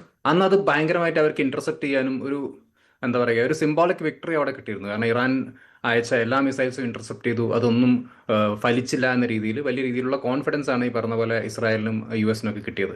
അതുകൊണ്ടായിരിക്കും അവർ പക്ഷേ ഈ ഒരു യുദ്ധത്തിനുള്ള ഒരു എന്താ പറയുക, ഒരു പ്രചോദനം അവർക്ക് കിട്ടിയത്. പക്ഷേ യുദ്ധം നടന്നു കഴിയുമ്പോഴാണ് മനസ്സിലായത് ഇസ്രായേൽ ഇപ്പോൾ പല ടാക്ടിക്സും പ്രയോഗിച്ചുകൊണ്ടിരിക്കുന്നുണ്ട്. കാരണം അവരിപ്പം ഇപ്പൊ ഈ ട്രൂ പ്രോമിസ് 4 അവർ ലോഞ്ച് ചെയ്ത് കഴിഞ്ഞു. അപ്പോൾ ഏകദേശം എന്താ പറയുക, ഈ സിവിലിയൻ ഇൻഫ്രാസ്ട്രക്ചർ അല്ലെങ്കിൽ മിലിറ്ററി ഇൻഫ്രാസ്ട്രക്ചർ ഒക്കെ തന്നെ ഡാമേജ് ചെയ്യാൻ ഇറാനും സാധിക്കുന്നുണ്ട് ഇസ്രായേലിൽ. അപ്പോൾ എന്തുകൊണ്ട് ഈ ഒരു യുദ്ധം എത്തി നിൽക്കുന്ന ഒരു ഘട്ടം എന്ന് പറഞ്ഞു കഴിഞ്ഞാൽ അവിടെ ഒരു പീസ് ടോക്ക് നടക്കണം എന്നത് ഇപ്പോൾ അമേരിക്ക ആണെങ്കിലും ഇറാൻ ആണെങ്കിലും ഇസ്രായേൽ ആണെങ്കിലും ആഗ്രഹിക്കുന്നുണ്ട്. പക്ഷേ എന്തുകൊണ്ടോ ആർക്കും വിട്ടുകൊടുക്കാൻ സാധിക്കില്ല. അപ്പോൾ അതുകൊണ്ടാണ് ഇപ്പോൾ പല രീതിയിലുള്ള അറ്റാക്സുമാണ് ഇപ്പോൾ ഇസ്രായേലിന് നേരെ അമേരിക്ക നടത്തുന്നത്. അപ്പോൾ അവരുടെ കൂടുതലും ക്ലെയിംസ് ആണ്. ഒന്ന്, അവർ പറഞ്ഞു 154ഓളം കപ്പലുകൾ നശിപ്പിച്ചു കഴിഞ്ഞു. അവരുടെ ഈ പറഞ്ഞ പോലെ മിസൈൽ ലോഞ്ച് പാഡ്സ് എല്ലാം തന്നെ വളരെ ഇന്നോപ്പറബിൾ ആക്കി കഴിഞ്ഞു. ഒരു 330ഓളം ലോഞ്ച് പാഡ്സ് അത് ഇന്നോപ്പറബിൾ ആണെന്നാണ് അമേരിക്കയുടെ ക്ലെയിം. ടോട്ടൽ 470 ആണുള്ളത്. അതിൽ ഇത്രയും അധികം തകർത്ത് കഴിഞ്ഞെന്ന് പറയുന്നുണ്ട്. പിന്നെ അവരുടെ ഈ മിസൈൽ സ്റ്റോക്ക് പൈൽസ് അത് 66% നശിപ്പിച്ചു കഴിഞ്ഞു എന്ന് പറയുന്നുണ്ട്. പിന്നെ പല രീതിയിലുള്ള ക്ലെയിംസ് ആണ്. അവരുടെ ഈ പറഞ്ഞ എന്താ പറയുക, സ്റ്റീൽ പ്ലാന്റ്സ് അല്ലെങ്കിൽ ഇൻഡസ്ട്രിയൽ പ്ലാന്റ്സ് ഒക്കെ തകർത്ത് കഴിഞ്ഞു. അപ്പൊ അങ്ങനെയുള്ള കാര്യങ്ങൾ അമേരിക്ക ഒരു ഭാഗത്ത് പറയുന്നുണ്ടെങ്കിൽ പോലും ഇറാൻ ഇപ്പോഴും വിട്ടുകൊടുക്കുന്നില്ല. ഇറാൻ ഇപ്പോഴും യുദ്ധത്തിന് സജ്ജമായി നിൽക്കുകയാണ്. പക്ഷെ ഇതിൽ ഈ ലെബനൻ പോലുള്ള രാജ്യങ്ങളാണ് ഇപ്പം പെട്ടുകിടക്കുന്നത്. കാരണം അവിടെ ഒരു ഭാഗത്ത് ഹെസ്ബുള്ള ഫൈറ്റ് ചെയ്ത് നിൽക്കുന്നുണ്ട്. അപ്പോൾ ലെബനന്റെ ഇലക്ടഡ് ഗവൺമെന്റ് എന്ന് പറഞ്ഞാൽ അവർക്ക് ഇപ്പം ഹെസ്ബുള്ളയുടെ കൂടെ നിൽക്കണോ അതോ അമേരിക്കയുടെ കൂടെ നിൽക്കണോ എന്ന് പറയാൻ പറ്റാത്തൊരവസ്ഥയിലാണ്. കാരണം അവിടെ ഇപ്പം 12 ലക്ഷത്തോളം ആളുകളെ ഇപ്പം മാറ്റി പാർപ്പിച്ചിട്ടുണ്ട്. അപ്പോൾ ലെബനനെ സംബന്ധിച്ചിപ്പോൾ നമ്മൾ നോക്കുകയാണെങ്കിൽ അവിടെ ഇവര് ഹിസ്ബുള്ള ഇസ്രായേലിനെ ഫൈറ്റ് ചെയ്തുകൊണ്ടിരിക്കുകയാണ്. ലെബനനിലേക്ക് ഇസ്രായേൽ കടന്നുകയറ്റം നടത്തിക്കൊണ്ടിരിക്കുകയാണ്. പക്ഷെ അവിടുത്തെ ഗവൺമെന്റ് ഒന്നും ചെയ്യാൻ പറ്റാതിരിക്കുകയാണ്. കാരണം അവർ കൂടുതലും വെസ്റ്റ് അലൈഡ് ആണ്, ഹിസ്ബുള്ളയ്ക്ക് എതിരെയാണ്. പക്ഷെ എന്ന് കരുതിയിട്ട് അവർക്കൊന്നും ചെയ്യാനും സാധിക്കുന്നില്ല. അപ്പൊ അവരുടെ ഒഫീഷ്യൽ ഗവൺമെന്റിന്റെ ആർമി ഇപ്പം ഒന്നും കൈയും കെട്ടി നോക്കി നിൽക്കുകയാണ്. അപ്പൊ ഈ ഒരു സിറ്റുവേഷൻ എന്ന് പറഞ്ഞാൽ കൂടുതലും എന്താ പറയുക, മറ്റ് രാജ്യങ്ങൾ അമേരിക്ക, ഇസ്രായേൽ, ഇറാൻ അപ്പുറത്തേക്ക് മറ്റ് രാജ്യങ്ങളാണ് ബാധിച്ചിരിക്കുന്നത്. ഇപ്പൊ ലെബനൻ അതിന്റെ ഒരു എക്സാമ്പിൾ ആണ്. ഇപ്പൊ സുഡാനിലേക്ക് നമ്മൾ നോക്കുകയാണെങ്കിൽ അവിടെ ഈ ഒരു ക്രൈസിസ് കാരണം ഓൾറെഡി എന്താ പറയുക തകർച്ചയിലുള്ള ഒരു രാജ്യമാണ്. അവർക്കുള്ള ഈ ഭക്ഷ്യക്ഷാമം കൂടിക്കൊണ്ടിരിക്കുകയാണ്. കാരണം ഈ എയ്ഡ്സ് ഒക്കെ കട്ട് ഓഫ് ആയിട്ടുണ്ട് പൂർണ്ണമായിട്ടും. ഈ ഫ്യൂൽ സപ്ലൈ അല്ലെങ്കിൽ ഫുഡ് സപ്ലൈ ഇതെല്ലാം കട്ട് ഓഫ് ആവുന്നുണ്ട്. അപ്പോൾ അത് ഈ രാജ്യങ്ങളെ ബാധിക്കുന്നുണ്ട്. പിന്നെ പാലസ്തീനിന്റെ കാര്യം ചോദിക്കാൻ വേണ്ട, അവരുടെ GDP എന്തായാലും തകർന്നടിഞ്ഞുകൊണ്ടിരിക്കുകയാണ്. ശ്രീലങ്ക പോലുള്ള രാജ്യങ്ങൾ ഒരു 2022 എക്കണോമിക് ക്രൈസിസ് നിന്ന് പുറത്തേക്ക് വരാൻ നോക്കുന്ന രാജ്യങ്ങൾ, ശ്രീലങ്കയെ പോലുള്ള രാജ്യങ്ങൾ പോലും അത് ബാധിക്കുന്നുണ്ട്. അപ്പോൾ അങ്ങനെ നോക്കുകയാണെങ്കിൽ ഈ ഒരു യുദ്ധം കൊണ്ട് ആർക്കാണ് ലാഭം, ആർക്കാണ് നഷ്ടം, അമേരിക്ക ജയിക്കുന്നു, ഇറാൻ ജയിക്കുന്നു എന്നല്ല, ടോട്ടലി ഈ ഒരു റീജിയനെ വലിയ രീതിയിൽ ബാധിച്ചുകൊണ്ടിരിക്കുകയാണ് ഈ ഒരു യുദ്ധം. ഇപ്പൊ ഗൾഫ് രാജ്യങ്ങൾ നോക്കുകയാണെങ്കിൽ അവിടെ ഏറ്റവും വലിയ പ്രശ്നം ഇപ്പം ഗ്രോസറി സപ്ലൈ എമർജൻസിയാണ് അവർക്ക്. കാരണം അവരുടെ കൂടുതൽ ഫുഡ് സപ്ലൈസും വരുന്നത് ഈ സ്ട്രേറ്റ് ഓഫ് ഹോർമൂസിലാണ്. അപ്പൊ അതൊക്കെ ഇപ്പോൾ ഈ എയർലിഫ്റ്റ് ചെയ്തിട്ട് അവിടെ എത്തിക്കുന്നത് കൊണ്ട് എല്ലാത്തിന്റെയും വില ഒരു 120% കൂടിക്കഴിഞ്ഞു. മേജർ എയർലൈൻസ് എല്ലാം തന്നെ ഈ പറഞ്ഞ പോലെ എത്തിഹാദ്, എമിറേറ്റ്സ്, ഖത്തർ എയർവേസ് ഇവരുടെയൊക്കെ ഓപ്പറേഷൻസ് ഒക്കെ സസ്പെൻഡ് ആയിട്ടുണ്ട്. അപ്പൊ അതിലൂടെ ബില്യൺസ് ആണ് നഷ്ടങ്ങൾ വരുന്നത്. അപ്പൊ ഇതിൽ നമ്മൾ ണെങ്കിൽ ഈ യുദ്ധം കൊണ്ട് ആർക്കാണ് ലാഭം, ആർക്കാണ് നഷ്ടം നമുക്ക് പറയാൻ പറ്റില്ല. അമേരിക്ക തുടങ്ങി വെച്ചപ്പോൾ നമ്മൾ കരുതി പെട്ടെന്ന് തന്നെ ഇറാനെ അങ്ങ് തകർത്ത് കളയും. കാരണം മുമ്പത്തെ ഒരു അനുഭവം വെച്ചിട്ട് അങ്ങനെയാണല്ലോ. അവരുടെ ഈ ഇനീഷ്യലി അവരുടെ ഈ എന്താ പറയുക മിലിറ്ററി ഹെഡ്സിനൊക്കെ കൊല്ലുന്നു, മറ്റ് ഇപ്പൊ ഫസ്റ്റ് സ്ട്രൈക്ക് തന്നെ അവരുടെ സുപ്രീം ലീഡറിനെ ഇല്ലാതാക്കുന്നു. അപ്പൊ അങ്ങനെ നോക്കുമ്പം ഈ യുദ്ധം എന്തുകൊണ്ടും അമേരിക്ക അല്ലെങ്കിൽ ഇസ്രായേൽ അത് കൺട്രോൾ ചെയ്തതെന്ന് തോന്നുന്ന അവസ്ഥയിൽ നിന്ന് ഇപ്പം വളരെയധികം മാറിക്കൊണ്ടിരിക്കുകയാണ്. ഇതിൽ ഏറ്റവും വലിയ അഡ്വാൻറ്റേജ് എന്ന് പറഞ്ഞപ്പോൾ റഷ്യക്കാണ്. കാരണം റഷ്യക്ക് ഇപ്പോൾ ഏകദേശം എല്ലാ കാര്യങ്ങളും ഒന്ന് സ്മൂത്ത് ആയിട്ട് പോകുന്നുണ്ട്. കാരണം ആ ഒരു യുക്രൈൻ യുദ്ധത്തിൽ നിന്ന് അമേരിക്കയുടെ ശ്രദ്ധ പൂർണ്ണമായിട്ട് മാറിക്കഴിഞ്ഞു. റഷ്യയാണ് ഇതിലൊരു വിന്നറായിട്ട് നമുക്ക് കാണാൻ പറ്റുക. ഈ മൊത്തം യുദ്ധം കൊണ്ടുള്ള ഒരു നേട്ടം റഷ്യക്ക് വലിയ രീതിയിൽ ഉണ്ടായിട്ടുണ്ട്. പക്ഷേ ഓവറോൾ നമ്മൾ എടുത്തു നോക്കുകയാണെങ്കിൽ യുദ്ധം കൊണ്ട് ഇന്ത്യ അടക്കം ഇതിലൊക്കെ ഒരു ന്യൂട്രൽ സ്റ്റാൻഡ് എടുക്കുന്ന ഇന്ത്യ പോലുള്ള രാജ്യങ്ങളെ പോലും ഇത് ബാധിക്കുന്നുണ്ട്. സോ ഒരു വിന്നർ ഇല്ലാത്തൊരു സിറ്റുവേഷനാണ് ഇപ്പൊ നിൽക്കുന്നത്. അതായത് യുദ്ധം ഒരു പരിസമാപ്തിയിലേക്ക് എന്നതിന്റെ ഒരു സൂചനയും ഇപ്പോഴും കാണേണ്ടതില്ല അല്ലെ? ഒരു പരിസമാപ്തിയിലേക്ക് എന്ന് പറയേണ്ട ഒരു ഘട്ടം എത്തിയോന്ന് അറിയില്ല. കാരണം ഇവരെ ഇപ്പൊ ഇറാനെ സംബന്ധിച്ച് IRGCയെ സംബന്ധിച്ച് അവരുടെ സുപ്രീം ലീഡറെ ഇല്ലാതാക്കി അത് അവർ എന്ത് മറുപടിയാണ് അവരുടെ രാജ്യത്തുള്ള ആളുകൾക്ക് കൊടുക്കുക എന്നുള്ളതാണ്. മാത്രമല്ല അവർക്കെതിരെ അമേരിക്ക ഒരു ഈ ഇൻഫർമേഷൻ വാർഫെയർ നടത്തുന്നുണ്ട്. ഇപ്പൊ നമ്മൾ നോക്കുകയാണെങ്കിൽ ട്രംപ് ഫോക്സ് ന്യൂസിന് കൊടുത്തൊരു ഇന്റർവ്യൂവിൽ പറയുന്നുണ്ട് സുപ്രീം ലീഡർ ഒരു ഗേ ആണ്. അപ്പം ഹോമോസെക്ഷാലിറ്റി ഇത്രയധികം എന്താ പറയുക എതിർക്കുന്ന ഒരു രാജ്യത്ത് അവരുടെ സുപ്രീം ലീഡർ ഗേ ആണെന്നൊക്കെ പറയുമ്പം അതുണ്ടാക്കുന്ന ഒരു പ്രശ്നമുണ്ട് അവിടെ. അവർക്ക് അത് എന്തുകൊണ്ടും അതിനെ റെസിസ്റ്റ് ചെയ്തേ പറ്റൂ. അവർക്ക് ഇങ്ങനത്തെ കാര്യങ്ങൾ വന്നു കഴിയുമ്പം അവരുടെ സ്ട്രോങ് പൊസിഷനിൽ തന്നെ നിൽക്കും. അപ്പൊ ട്രംപ് ചെയ്യുന്നിടത്തോളം ശരിയാ നമുക്കറിയില്ല. പക്ഷെ ഈ ഒരു സമയത്ത് ആരും വിട്ടുകൊടുക്കാതെ തന്നെ മുന്നോട്ട് പോയിക്കൊണ്ടിരിക്കുകയാണ്. യെസ്, അതാണല്ലോ ഡോക്ടർ മോഹൻ വർഗീസ് ഇത് അങ്ങേയറ്റം കലുഷിതമാക്കുന്ന ആശങ്കാജനകമാകുന്ന സാഹചര്യം. ഇതിപ്പോഴിതാ ഈ ഹൂതികൾ കൂടി പ്രത്യക്ഷമായ പോരാട്ടത്തിന് വരുമ്പോൾ ആ ചെങ്കടലിലേക്ക് കൂടി അതിൻ്റെ ആശങ്ക വർദ്ധിക്കുന്നു എന്നുള്ളതാണ്. ഇപ്പോൾ തന്നെ നമ്മൾ ഈ ചർച്ച ചെയ്യുന്നതിന് മണിക്കൂറുകൾക്ക് മുമ്പ് കുവൈറ്റ് അന്താരാഷ്ട്ര വിമാനത്താവളത്തിലടക്കം ആക്രമണം നടത്തുന്ന സാഹചര്യം ഉണ്ടാകുന്നു. അബുദാബിയിൽ ആക്രമണം നടന്ന സാഹചര്യം ഉണ്ടാകുന്നു. സൗദിയിലെ പ്രിൻസ് സുൽത്താൻ വ്യോമത്താവളത്തിൽ ആക്രമണം ഉണ്ടാകുന്നു. ഒമാനിലെ സലാല തുറമുഖത്ത് ആക്രമണം ഉണ്ടാകുന്നു.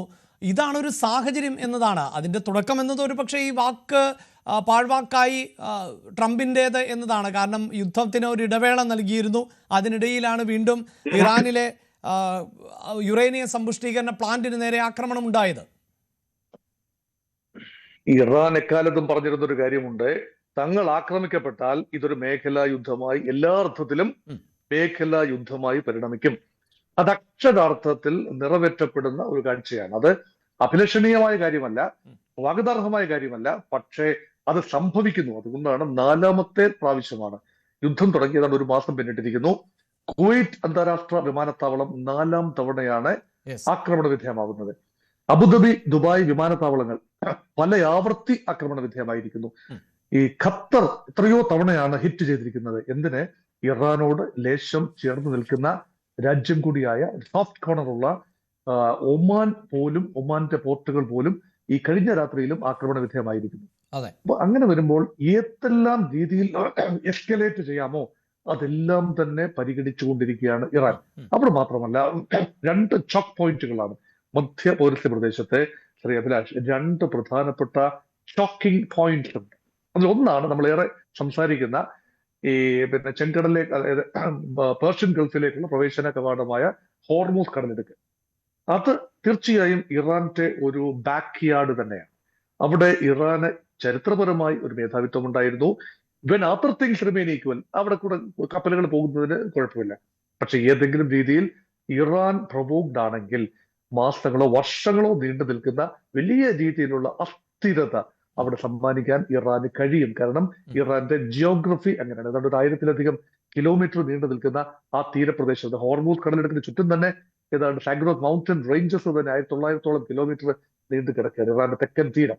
അവിടെ കൂടുതലും ഈ നിമ്നോന്നതമായ പ്രദേശമാണ്. അവിടെ കേന്ദ്രീകരിച്ചുകൊണ്ട് കടലിലൂടെ പോകുന്ന ഏത് കപ്പലിനെയും ലക്ഷ്യം വെക്കാൻ സാധിക്കും. അതോടൊപ്പം തന്നെ ഈ കടലിന്റെ അടിത്തട്ടിലുള്ള സബ്മറൈൻസ്, അതുപോലെ മൈനുകൾ വിതറാനുള്ള സാഹചര്യം. അപ്പൊ ഹോർമൂസിന് മേൽ ഈ ഇറാന് ഉണ്ട് എന്ന് പറയുന്ന ഗ്രിപ്പ് ഒരു നെഗോസിയേഷനിലൂടെ മാത്രമേ ഇപ്പോൾ ആയൂ. നോക്കൂ, കഴിഞ്ഞ ദിവസം ഇറാൻ പറഞ്ഞിരിക്കുന്നത് എന്താണ്? 5 പ്രപ്പോസൽ വെച്ചു. അതോടൊപ്പം ഒന്നുകൂടി ചേർത്ത് പറഞ്ഞു, ഹോർമൂസ് കടലിടുക്കിലൂടെ കപ്പലുകൾ പോകുമ്പോൾ തങ്ങൾ നിയമവിധേയമായി ചുങ്കം പിരിക്കും. അതിനുവേണ്ടിയുള്ള നിയമനിർമ്മാണത്തിലേക്ക് കടക്കുന്ന ഇറാനെ കണ്ടു. അപ്പൊ യുദ്ധം തുടങ്ങുന്ന സമയത്ത് അങ്ങനെ ആയിരുന്നില്ല. ഹോർമൂസിലൂടെ ഒരു കപ്പലും കടന്നു പോകുന്നതിന് ഒരു രാജ്യവും കപ്പം പിരിച്ചിട്ടില്ലായിരുന്നു എന്നതാണ് വാസ്തവം. അപ്പൊ അടുത്ത ലെവൽ ഓഫ് എസ്കലേഷനിലേക്ക് പോകാൻ തയ്യാറാവുന്ന ഇറാനെ കാണുന്നു. അതോടൊപ്പം ചേർത്ത് വായിക്കേണ്ടതാണ്, ഇപ്പൊ 20% എണ്ണയാണ് അതിലേ പോകുന്നത്. ലോകത്തിന്റെ ഈ മൊത്തം ആ ഭാഗത്ത് 20% ഓഫ് ഓയിൽ. പക്ഷേ 20% എണ്ണ മാത്രമല്ല, ലോക വ്യാപാരത്തിന്റെ തന്നെ 20%-ഓളം കടന്നു പോകുന്ന മറ്റൊരു ചോക്ക് പോയിന്റ് ആണ് ചെങ്കടലിലേക്കുള്ള പ്രവേശനം. ഇതിനേക്കാൾ, ഹോർമൂസിനേക്കാൾ ദുർഘടമാണ്. അതാണ് ബാബ് എൽ മന്ദേബ്.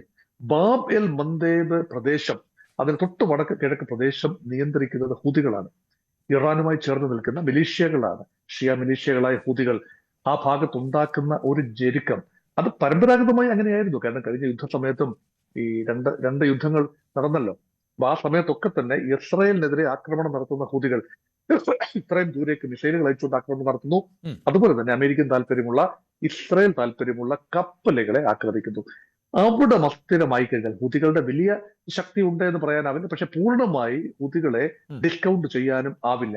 ഒരു ഓൾ ഔട്ട് അറ്റാക്കിലേക്കൊക്കെ പോവുകയാണെങ്കിൽ ആ ഭാഗവും അസ്ഥിരമായി കഴിഞ്ഞാൽ ലോകത്തിന് എണ്ണ മാത്രമല്ല മറ്റ് അവശ്യ സാധനങ്ങളും കിട്ടാതെയാകും.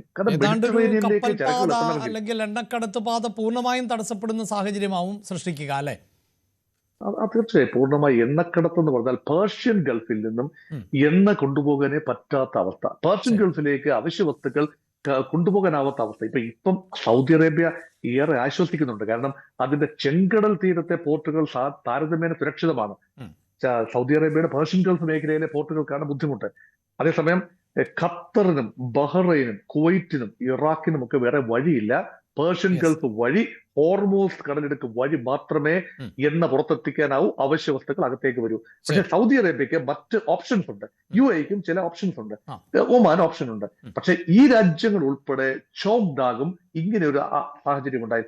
അതുകൊണ്ട് ഞാൻ മനസ്സിലാക്കുന്നത് ഇറാന്റെ ഇപ്പോഴത്തെ ഗെയിം പ്ലാൻ പരമാവധി മാക്സിമം പ്രഷർ മാക്സിമം കമ്പൽഷൻ എന്ന ട്രംപിന്റെ പുസ്തകത്തിൽ നിന്നും ഒരേട് ചീന്തി എടുത്തുകൊണ്ട് maximum pressure back on America, back to Israel എന്ന രീതിയിൽ വരികയും അവര് നെഗോഷിയേറ്റ് ചെയ്യാൻ സമ്മർദ്ദപ്പെടുകയും ചെയ്യുന്ന ഒരു അവസ്ഥാവിശേഷം ഉണ്ടായി. ഇതിപ്പോൾ ഇറാനെ സമ്മർദ്ദപ്പെടുത്തി ഡിസ്കഷൻ ടേബിളിലേക്ക് എത്തിക്കുന്നതിന് പകരം അമേരിക്കയെ സമ്മർദ്ദപ്പെടുത്തി ഡിസ്കഷൻ ടേബിളിലേക്ക് എത്തിക്കുന്ന ഒരു ഗെയിം പ്ലാനാണ് വെയിറ്റിംഗ് ഗെയിം. ഇതിനാണ് ഈ പറയുന്ന ഒരു ഫേബിയൻ ലോങ് വെയിറ്റിംഗ് ഗെയിം എന്ന രീതിയിൽ പോകുമ്പോൾ നെഗോഷിയേറ്റ് ചെയ്യേണ്ടി വരും. അപ്പോൾ ഇപ്പോൾ അമേരിക്ക ഒരു പൊസിഷൻ ഓഫ് സ്ട്രെങ്തിൽ നിന്നുകൊണ്ടാണ് ചർച്ച ചെയ്യുന്നത്.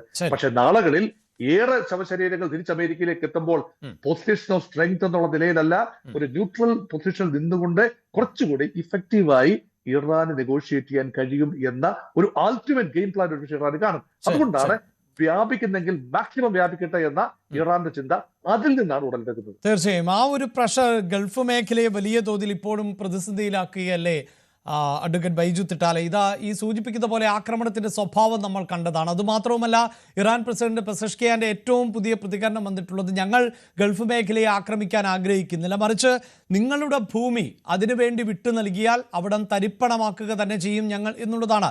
അതാണ് ഇറാന്റെ അവസാനത്തെ പ്രതികരണമായി പുറത്തു വന്നിട്ടുള്ളത്. അഭിലാഷേ, ഈ ഇറാനെ സംബന്ധിച്ചിടത്തോളം അതല്ലാതെ മറ്റു മാർഗമില്ല. കാരണം ഇപ്പോ ഈ ഇറാൻ, നമ്മളിപ്പോ പറഞ്ഞു ഇറാൻ ഇപ്പോഴും അപ്പർ ഹാൻഡിലാണ് നിൽക്കുന്നു പറഞ്ഞത്. ഇറാനെ സംബന്ധിച്ചിടത്തോളം എന്തുവരെ അടിച്ചാലും മാക്സിമം ഇന്റർനാഷണൽ ഈ എണ്ണ വ്യവസായത്തെ കംപ്ലീറ്റ് ബ്ലോക്ക് ചെയ്ത് കളയുക, ആ പ്രഷർ കൊടുക്കുക എന്നുള്ളതാണ് അവരുടെ ഒറ്റ ഓപ്ഷൻ. ആ ഒരു ഓപ്ഷൻ അല്ലാതെ അവർക്ക് മറ്റൊന്നും ചെയ്യാൻ പറ്റില്ല. അവര് ഒരു കാരണവശാലും ഇറാൻ സറണ്ടർ ചെയ്യും എന്ന് എനിക്ക് തോന്നുന്നില്ല. ഈ പാനലുള്ള ആരും വിശ്വസിക്കുന്ന എനിക്ക് തോന്നുന്നില്ല. ഇറാനെ സംബന്ധിച്ചിടത്തോളം ഇപ്പൊ ഒരു പരിധി വരെ ട്രംപാണ് സറണ്ടർ ചെയ്യാൻ തയ്യാറായി നിൽക്കുന്നത്. ഇറാൻ സറണ്ടർ ചെയ്യണമെങ്കിൽ ഇറാന്റെ കണ്ടീഷൻസ്, ഇറാനെ സംബന്ധിച്ചിടത്തോളം ഇറാന്റെ കണ്ടീഷൻസ് ആണ് മുമ്പോട്ട് വരാൻ പോകുന്നത്. അതിൽ പ്രധാന കണ്ടീഷൻ, ഞങ്ങളെ ഇസ്രായേലിനെ അടിക്കാൻ പറ്റില്ല, ഞങ്ങൾക്ക് ഒന്നിനും നഷ്ടം മുഴുവൻ നിങ്ങൾ കോമ്പൻസേറ്റ് ചെയ്ത് തരണം, ഞങ്ങളെ സാങ്ഷൻസ് എല്ലാം റിലീസ് ചെയ്ത് തരണം, ഈവൻ യുറേനിയം പോലും ഞങ്ങൾക്ക് സർട്ടൻ എക്സ്റ്റെന്റ് ഹോൾഡ് ചെയ്യാനുള്ള അവകാശം ഞങ്ങൾക്ക് വേണം എന്നുള്ള തരത്തിലുള്ള കണ്ടീഷൻസ് ആണ് ഇവർ ഫോർവേഡ് ചെയ്യുന്നത്. അതിൽ നിന്നും ആ ആവശ്യം ഈ അല്പം കൂടെ അവരുടെ സ്റ്റാൻഡ് പോയിന്റ് അവർ ഇച്ചിരി പവർഫുൾ ആവുകയാണ് ചെയ്തത്. ഇപ്പോ ഈ മോഹൻ മൊറീസ് പറഞ്ഞ പോലെ ഈ എണ്ണ വ്യവസായം കംപ്ലീറ്റ് അവർ ഹോൾഡ് ചെയ്യാണ്. അവര് തീരുമാനിക്കുകയാണ് എന്ത് ചെയ്യണമെന്ന്. എവിടെ ഇപ്പം ഞാൻ പറഞ്ഞു ബ്രിട്ടനിൽ പോലും ഇതിന്റെ ഇമ്പാക്ട് ഉണ്ടാകാൻ തുടങ്ങി. ബ്രിട്ടനിൽ പോലും എന്ന് പറഞ്ഞാൽ യൂറോപ്പ് ഞാൻ ഉദ്ദേശിക്കുന്നത്. അപ്പൊ എല്ലാ സ്ഥലങ്ങളിലും ഇതിന്റെ ഇമ്പാക്ട് ഉണ്ടാകാൻ തുടങ്ങി. അപ്പോൾ ഇവരെ സംബന്ധിച്ചിടത്തോളം, ഇറാനെ സംബന്ധിച്ചിടത്തോളം ആ ടാക്ടിക്ക് പ്ലേ ചെയ്യുക എന്നല്ലാതെ മറ്റൊരു മാർഗമില്ല. അവർ തല്ലി മേടിച്ച് വീട്ടിൽ പോകാൻ തയ്യാറായിരിക്കുന്ന ആളുകളല്ല അവര്. ഇതിന്റെ ഇറാൻ ഈ യുദ്ധത്തിൽ ഇറാൻ മനസ്സിലാക്കിയ ഒരു കാര്യമായി എനിക്ക് തോന്നുന്നത്, അതായത് ഇത്രയും എഫക്റ്റീവായി ലോകരാജ്യങ്ങളെ മൊത്തം പ്രഷർ ചെയ്യാൻ പറ്റും എന്നുള്ളൊരു ബോധ്യം അവർക്ക് ഇതിനു മുമ്പ് ഇത്ര കൃത്യമായി ഉണ്ടായിരുന്നോ എന്നുള്ള കാര്യത്തിൽ എനിക്ക് സംശയമുണ്ട്. ഇതൊക്കെ എഫക്റ്റീവായിട്ട് ഇപ്പോഴാണ് ഇത് ചെയ്തിരിക്കുന്നത്. അപ്പോഴാണ് അവർക്ക് മനസ്സിലായത് ഞങ്ങളുടെ കയ്യിലാണ് ഞങ്ങൾക്ക് കൃത്യമായി ഇവരെ ബുള്ളി ചെയ്യാം, ഞങ്ങൾക്ക് കൃത്യമായി ഇവരെ ഹറാസ് ചെയ്യാം. അടി തുടങ്ങിയത് ഞങ്ങളല്ല, ഞങ്ങളെ വന്നടിക്കൂ. ഞങ്ങൾ ഇപ്പൊ അടിച്ചുകൊണ്ടിരിക്കുന്നത് ഞങ്ങളുടെ നിലനിൽപ്പിന് വേണ്ടിയുള്ള അടിയാണ്. ആ അടി തീർക്കണമെങ്കിൽ ഞങ്ങളാണ് ഇപ്പൊ we are the upper hand and we want you to come to our line. Until unless you come to our line, നിങ്ങൾ പറയുന്നതിലേക്ക് സറണ്ടർ ചെയ്യാൻ തയ്യാറല്ല. മറ്റൊരു ഇപ്പൊ ഇന്ത്യക്ക് ഇപ്പോഴും കൃത്യമായി സ്റ്റാൻഡ് എടുക്കാൻ പറ്റുമെന്ന് വിശ്വസിക്കുന്ന ആളാണ് ഞാൻ. അങ്ങനെ വിശ്വസിക്കുന്ന ആളാണ് ഞാൻ. ഇന്ത്യയെ സംബന്ധിച്ചിടത്തോളം ഇതിൽ കൃത്യമായി നമ്മൾ ഇന്ത്യൻ ന്യൂട്രലിൽ നിന്ന് നമ്മൾ മാറി നിൽക്കുന്നതിൻ്റെ അകത്ത് എന്തുകൊണ്ടും ഒരു നമുക്ക് ദോഷമായി മാത്രമേ ഭവിക്കുകയുള്ളൂ. അതിന്റെ കാരണം സ്വാഭാവികമായും പാകിസ്ഥാൻ അവരുമായി അടുക്കുകയും നമ്മൾ കളത്തിലില്ലാതെ നിൽക്കുകയും ചെയ്യുകയാണെങ്കിൽ അത് സ്വാഭാവികമായിട്ടും നമ്മൾക്ക് നമ്മളെ എന്താ പറയുക ഐസൊലേറ്റിംഗ് സ്റ്റേജിലേക്ക് കടത്തിവിടാൻ സാധ്യതയുണ്ട്. മറിച്ച് നമ്മൾ ചെയ്യേണ്ടത് ഈ അവസരത്തിൽ, കുറച്ചു മുമ്പേ മോഹൻ മൊറീസ് പറഞ്ഞ പോലെ we must not throw our hat, but we should approach them. Look, we can take a dialogue, we can run the dialogue. നമ്മളുടെ ഹിസ്റ്റോറിക്കലായിട്ടുള്ള നമ്മളുടെ ഒരു സ്റ്റാൻഡ് പോയിന്റ് നമ്മൾ തള്ളി പറഞ്ഞിട്ടുണ്ട്. ഇതിനു മുമ്പ് നമുക്ക് പറ്റില്ല എന്ന് പറഞ്ഞാൽ നമ്മൾ പറ്റില്ല എന്ന് പറഞ്ഞിട്ടുണ്ട്. അപ്പോൾ ആ ഒരു സ്റ്റാൻഡ് പോയിന്റ് ഈവൻ എനിക്ക് തോന്നുന്നു ഈ ഇറാനിയൻ ഒഫീഷ്യൽസിന്റെ ഒക്കെ ചില ഈ നമ്മുടെ ഫോറിൻ മിനിസ്റ്ററുടെ ഒക്കെ ഈ പ്രസ് കോൺഫറൻസ് കാണുമ്പോൾ എൻ്റെ ഒരു റീഡിങ് അവരിപ്പോഴും നമ്മളെ പ്രതീക്ഷിച്ചിരിക്കുന്നുണ്ട്. അവർക്ക് പാകിസ്ഥാനെ കഴിഞ്ഞും കോൺഫിഡന്റ് ആയി ട്രസ്റ്റ് ചെയ്യാൻ പറ്റുന്ന ഇന്ത്യയാണ് എന്നുള്ളൊരു ബോധ്യം അവരിലുണ്ട്. അത് നമ്മൾ എത്ര കണ്ട് യൂട്ടിലൈസ് ചെയ്യുന്നില്ല. നമ്മൾക്ക് ഒരു അപ്പർ ഹാൻഡ് എടുക്കുകയും ആ അപ്പർ ഹാൻഡിലൂടെ നമ്മൾ ഇതിന്റെ ഒരു നെഗോഷിയേറ്റർ ലെവലിലേക്ക് നമ്മൾ എത്തുകയാണെങ്കിൽ സ്വാഭാവികമായിട്ടും മറ്റു ലോകരാജ്യങ്ങൾക്ക് പാകിസ്ഥാനിലുള്ളതിനെ കഴിഞ്ഞും കൂടുതൽ കോൺഫിഡൻസ് നമ്മളിലുണ്ടാവും. അതുവഴി നമ്മൾക്ക് ഈ പ്രശ്നം സെറ്റിൽ ചെയ്യാൻ പറ്റുകയും, ഈ സെറ്റിൽ ചെയ്യാൻ പറ്റുമെന്ന് പറയുമ്പോൾ ഒരു കാരണവശാലും ട്രംപിന്റെ ഇൻട്രസ്റ്റിനായിരിക്കില്ല ഈ യുദ്ധം സെറ്റിൽ ആകാൻ പോകുന്നത്. ഈ യുദ്ധം സെറ്റിൽ ആക്കണമെങ്കിൽ കൃത്യമായ ഇനി ഒരു യുദ്ധം ഉണ്ടാകാത്ത രീതിയിൽ ഈ കാര്യങ്ങൾ സെറ്റിലായാൽ മാത്രമേ ഇറാൻ ഇതിൽ ഒരു എഗ്രിമെന്റിന് എത്തുകയുള്ളൂ. ഇതിൽ മറ്റൊരു കാര്യം, ഈ ഇസ്രായേലിന്റെ മുൻ പ്രസിഡന്റ് പറഞ്ഞ പോലെ, ഓംലർ പറഞ്ഞ പോലെ, ഇതിനൊരു പ്ലാനും ഇല്ലായിരുന്നു അഭിലാഷേ. ചുമ്മാ നമ്മൾ ഒരു പ്ലാനും ഇല്ലാതെ ഒരു രാജ്യത്തേക്ക് അടിക്കുകയാണ്. അദ്ദേഹത്തിന്റെ പ്രസ് കോൺഫറൻസിൽ ഒരു ഇന്റർവ്യൂ അദ്ദേഹം പറഞ്ഞത്, ഈ യുദ്ധം ഇതേ രീതിയിൽ കണ്ടിന്യൂ ചെയ്തു പോയാൽ എത്താൻ പോകുന്നത് ഇതുവരെ നിലവിലുള്ള world order will destroy and we will have a new world order emerge and we will see a new system in place. We don't even know what is that system, what would that be എന്ന് കൃത്യമായി ഇസ്രയേലിന്റെ മുൻ പ്രധാനമന്ത്രി തന്നെ പറയുമ്പോൾ ഒരു കാര്യം വ്യക്തമാണ്, ട്രംപിന്റെ ഈഗോയിസ്റ്റിക് അപ്രോച്ചിൽ പോയ അടിച്ചതാണ്. ഈ പുള്ളി ബിസിനസ്സുകാരനാണ്, പുള്ളി കച്ചവടം ഉറപ്പിക്കുന്ന രീതിയിൽ കച്ചവടം ഉറപ്പിക്കാൻ പോയതാണ്, കംപ്ലീറ്റ് കൈവിട്ടു പോയി. വേറെ യാതൊരു മാർഗവുമില്ല. ഈവൻ ഇന്ത്യയുടെ എണ്ണ കപ്പലുകളെല്ലാം പോകുന്നതിന് അവരെ സപ്പോർട്ട് ചെയ്യുന്ന Iran, we have no problem with India എന്ന് കൃത്യമായി അവർ പറയുന്നുണ്ട്. നമ്മുടെ എണ്ണ കപ്പലുകൾ പോകുന്നതിന് അവര് അത് ബ്ലോക്ക് ചെയ്യുന്നേയില്ല അവര്. സോ അതിനർത്ഥം we still have a room to play. നമ്മൾ ആ കൃത്യമായ ഓപ്പർച്യൂണിറ്റി കൃത്യമായി യൂസ് ചെയ്യുകയാണ് ചെയ്യേണ്ടത് എന്നുള്ളതാണ് എന്റെ ഒരു. ഇപ്പൊ ഇന്റർനാഷണൽ എക്സ്പെർട്സ് എല്ലാം തന്നെ ഈ പാകിസ്ഥാന്റെ ഇന്റർവെൻഷൻ, പാകിസ്ഥാൻ നമ്മുടെ എഡോക്കിനുമായി കമ്മ്യൂണിക്കേറ്റ് ചെയ്യുന്നു, ഡയലോഗ് നടക്കുന്നുണ്ട് എന്നുള്ളൊരു മെസ്സേജ് ഇപ്പൊ നമ്മൾ എത്ര തള്ളിക്കളഞ്ഞാലും ഇന്റർനാഷണൽ മീഡിയയിൽ എനിക്ക് കാണാൻ പറ്റുന്നു. അപ്പൊ അങ്ങോട്ട് നമ്മൾ എത്തണം. നമ്മളെ അല്പം കൂടെ കോൺഫിഡൻസോടെ ഇറാൻ എടുക്കും എന്നുള്ളതാണ് എന്റെ. ശ്രീ MS വേണുഗോപാൽ, എന്തായാലും യുദ്ധം ആരംഭിച്ചപ്പോഴുള്ള ഒരു സാഹചര്യമല്ല, ഒരു പക്ഷേ ഈ അടുത്ത കാലത്ത് ലോകക്രമത്തിൽ നടന്നിട്ടുള്ള യുദ്ധങ്ങൾ, അതിപ്പോൾ റഷ്യയും യുക്രൈനും തമ്മിലുള്ള യുദ്ധമാകട്ടെ, അവിടെ ഇന്ത്യയെപ്പോലൊരു രാജ്യത്തെ അവിടുത്തെ ഉരുക്ക് പോലുള്ള ലോഹങ്ങൾക്ക്, ഇരുമ്പിന് ഒക്കെ ഒരു പക്ഷേ വില കൂടിയിട്ടുണ്ട് എന്നതിനപ്പുറത്ത് ഇതിപ്പോൾ ഇന്ത്യയെ അടക്കം ബാധിക്കാൻ പോകുന്ന, യഥാർത്ഥത്തിൽ ബാധിച്ചു കഴിഞ്ഞു എന്ന് നമുക്കൊക്കെ അറിയാം. ഈ കേരളത്തിൽ പോലും ഹോട്ടൽ വ്യവസായത്തെ എങ്ങനെ ബാധിച്ചിരിക്കുന്നു എന്ന് നമുക്കറിയാം. വരും ദിവസങ്ങളിൽ ഒരു പക്ഷേ അതിരൂക്ഷമായ ഒരു പ്രതിസന്ധിയൊക്കെ രാജ്യം നേരിട്ടേക്കാം. അതുകൊണ്ടാണല്ലോ കോവിഡ് പോലെ നമ്മൾ നേരിടണം എന്ന് പ്രധാനമന്ത്രിക്ക് പറയേണ്ടതായി വരുന്നത്. ഇവിടെ ഇതൊരു കരയുദ്ധത്തിലേക്ക് കടന്നാൽ സാഹചര്യം അത്ര എളുപ്പമൊന്നും ആകില്ല. കാരണം ഭൂമിശാസ്ത്രപരമായൊരു പ്രത്യേകതയുണ്ട്. ഏതാണ്ട് 16 ലക്ഷം കിലോമീറ്റർ ചതുരശ്ര വിസ്തീർണം ഉള്ള ഒരു ഭൂപ്രദേശമാണ് ഇറാൻ. അതിൻ്റെ ഏതാണ്ട് 50% പർവ്വതങ്ങളും മരുഭൂമികളും വരുന്നതാണ്. ഗറില്ല യുദ്ധമുറകളായിരിക്കും ഞങ്ങൾ സ്വീകരിക്കാൻ പോകുന്നത് എന്ന സൂചന തരുന്നുമുണ്ട്. അപ്പോൾ അമേരിക്കൻ സൈന്യത്തിനോ അല്ലെങ്കിൽ അമേരിക്കയുടെ സഖ്യ സൈന്യത്തിനോ ഒന്നും അങ്ങനെയൊന്നും ഇറാനിൽ ആധിപത്യം പുലർത്താൻ പറ്റില്ല. അപ്പോൾ അതിനു മുമ്പ് ഇതിന് ഒരു പരിഹാരമുണ്ടാക്കുക, അങ്ങനെയുള്ള ഒരു പരിഹാര സാധ്യതയ്ക്ക് ഇന്ത്യയുടേതായ ഒരു കോൺട്രിബ്യൂഷൻ ഈ ബൈജു തിട്ടാല സൂചിപ്പിക്കുന്ന പോലെ അതൊക്കെ ഒരു സാധിക്കുന്ന ഒന്നാണോ? ഇന്ത്യ അത്തരം ഇനിഷ്യേറ്റീവുകൾ ഇനി എടുക്കുമെന്ന് കരുതേണ്ടതുണ്ടോ? ഇതിൽ ഒരു കാര്യം മനസ്സിലാക്കേണ്ടത്, ഇന്ത്യ അവിടുന്ന് എണ്ണ വാങ്ങിക്കാൻ മാത്രമല്ല നയതന്ത്ര ബന്ധം നടത്തുന്നത് എന്ന് ലോകത്ത് മറ്റെല്ലാ രാഷ്ട്രങ്ങൾക്കും അറിയാം. ഇന്ത്യയുടെ ഒരു കൈ അവിടെ ഉണ്ട്. ഇന്ത്യയെ ഇറാൻ പൂർണ്ണമായി വിശ്വസിക്കുന്നുണ്ട്. പാകിസ്ഥാനൊന്നും ഇതിനകത്ത് ഒന്നും ചെയ്യാനില്ല. പാകിസ്ഥാൻ വന്നെന്ന് പറഞ്ഞിട്ട് ഇറാന്റെ ഒരു ഡിസ്കഷൻ ടേബിളിൽ പോലും ഇരിക്കാനുള്ള അവകാശം കിട്ടാത്ത വിധത്തിലാണ് അവരുടെ ഇന്നത്തെ നിലപാടുകൾ. കാരണം അവർ സൗദിയുമായി ചേർന്ന് നിന്നുകൊണ്ട് പരസ്പരം സംരക്ഷിച്ചു കൊള്ളാമെന്നുള്ള കരാർ ഉണ്ടാക്കിയപ്പോൾ മുതൽ തന്നെ പാകിസ്ഥാനെ ഇറാൻ അവരുടെ കണ്ണിലെ കരടായിട്ടാണ് കണ്ടിരിക്കുന്നത്. പിന്നെ ഇന്ത്യയുമായിട്ടുള്ള ബന്ധം ഞാൻ പറഞ്ഞത് നമുക്കൊരു എണ്ണ വാങ്ങിക്കാനുള്ള ഒരു ബന്ധമല്ല. അങ്ങനെയാണെങ്കിൽ ഇറാനോട്ട് സമ്മതിക്കാനും പോടില്ല. ഇച്ചിരി എണ്ണ ഇതിന് എടുത്തോണ്ട് പോക്കോ, നിങ്ങളുടെ രാജ്യത്ത് ജനങ്ങൾ നന്നായി പോകട്ടെ എന്ന് വിചാരിച്ചാണ് ഇപ്പൊ എണ്ണ കൊടുക്കുന്നതെന്നാണോ നിങ്ങളൊക്കെ വിചാരിക്കുന്നത്? ഒരു കാരണവശാലും അല്ല. എന്ന് മാത്രമല്ല, ഇറാന്റെ താല്പര്യങ്ങൾ യഥാർത്ഥ സമയത്ത് സംരക്ഷിക്കാൻ ഇന്ത്യക്ക് മാത്രമേ കഴിയൂ എന്ന് ഇറാന്റെ നേതൃത്വത്തിന് പൂർണ്ണമായ ബോധ്യമുണ്ട്. കാരണം നമുക്ക് മാത്രമേ ഇസ്രയേലുമായിട്ടോ US-ഉമായിട്ടോ നല്ല വിധത്തിൽ ഒരു ചർച്ച ആ ഒരു കാര്യം തന്നെയാണ് ബൈജു തിട്ടാല കൂടെ സൂചിപ്പിക്കുന്നത്. പിന്നെ എന്തുകൊണ്ട് ഇങ്ങനെ ഒരു സാഹചര്യത്തിൽ, ഇതിപ്പോൾ യുദ്ധം കൈവിട്ടു പോകുന്ന ഒരു സാഹചര്യമാണല്ലോ സൃഷ്ടിക്കപ്പെടുന്നത്? ഇപ്പൊ കയറി ഇടപെട്ടാനുള്ള പ്രശ്നം അറിയാമോ? ഇപ്പോൾ ഇറാൻ വെക്കാൻ പോകുന്നത്, ഇപ്പോൾ തന്നെ നമ്മൾ ഇടപെടാൻ നമ്മൾക്ക് കഴിയും. പക്ഷേ നമ്മൾ ഇടപെട്ടാൽ ഇറാൻ പറയാൻ പോകുന്നത് എന്താണ്? ഹോർമൂസ് കടലെടുക്ക് ഞങ്ങൾക്ക് മാത്രമായിട്ട് വിട്ടുതരണം, അവിടെ ചുങ്കം പിരിക്കുകയും അവിടെ സൈന്യത്തിന്റെ ഇതിലും ഞങ്ങൾ നിശ്ചയിക്കും ഇവിടെ എന്ന് പറയും. ഇത് അമേരിക്ക മാത്രമല്ല, ലോകത്തെ ഒരു രാഷ്ട്രത്തിനും അംഗീകരിച്ചു കൊടുക്കാൻ പറ്റില്ല. സൗദി അടക്കമുള്ള GCC രാഷ്ട്രങ്ങൾ അംഗീകരിക്കില്ല.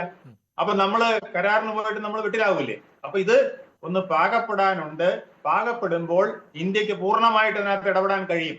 അതായത് ലോകരാഷ്ട്രങ്ങൾക്കും കൂടെ മനസ്സിലാവണം ഇത് വൻപിച്ച ഒരു പ്രതിസന്ധിയിലേക്കാണ് പോകുന്നത്. ഇറാൻ അങ്ങനെ കീഴടങ്ങില്ല. അതേസമയം ഇറാനും കുറച്ച് കാര്യങ്ങൾ മനസ്സിലാക്കാനുണ്ട്. ലോകരാഷ്ട്രങ്ങൾ മുഴുവൻ ഇടപെട്ട് തങ്ങൾക്കെതിരെ വന്നു കഴിഞ്ഞാൽ തങ്ങൾക്കും രാഷ്ട്രമെന്നുള്ള നിലയിൽ നിലനിൽപ്പ് വളരെ കലുഷിതമാകും, പ്രശ്നബാധിതമാകും. അതുകൊണ്ട് ഇന്ത്യ പറയുന്നത് കുറച്ചുകൂടെ കേൾക്കാം എന്ന ഒരു നിലപാടിലേക്ക് ഇറാൻ ഇന്നല്ലെങ്കിൽ നാളെ എത്തും. ആ ഒരു സന്ദർഭത്തിൽ ഇന്ത്യ തന്നെയായിരിക്കും ഇതിന് മുൻകൈ എടുക്കുക. കാരണം റഷ്യക്ക് പോലും ഇന്ന് അമേരിക്കയുമായിട്ടുള്ള സേയേക്കാൾ, അല്ലെങ്കിൽ ചൈനയ്ക്ക് അമേരിക്കയുമായിട്ടുള്ള സേയേക്കാൾ കൂടുതൽ സേ ഉള്ളത് ഇന്ത്യക്കാണ്. നെതന്യാഹുവിനെ ഒറ്റ ഫോണിൽ വിളിച്ച് ഒറ്റ കോളിൽ സംസാരിച്ച് കാര്യങ്ങൾ പറയാൻ കഴിയുന്നത് ഇന്ന് നരേന്ദ്രമോദി മാത്രമേ ഉള്ളൂ. ട്രംപിനോട് അതുപോലെ സംസാരിക്കാൻ കഴിയുന്നത് നരേന്ദ്രമോദി മാത്രമേ ഉള്ളൂ ഈ വിഷയത്തിൽ.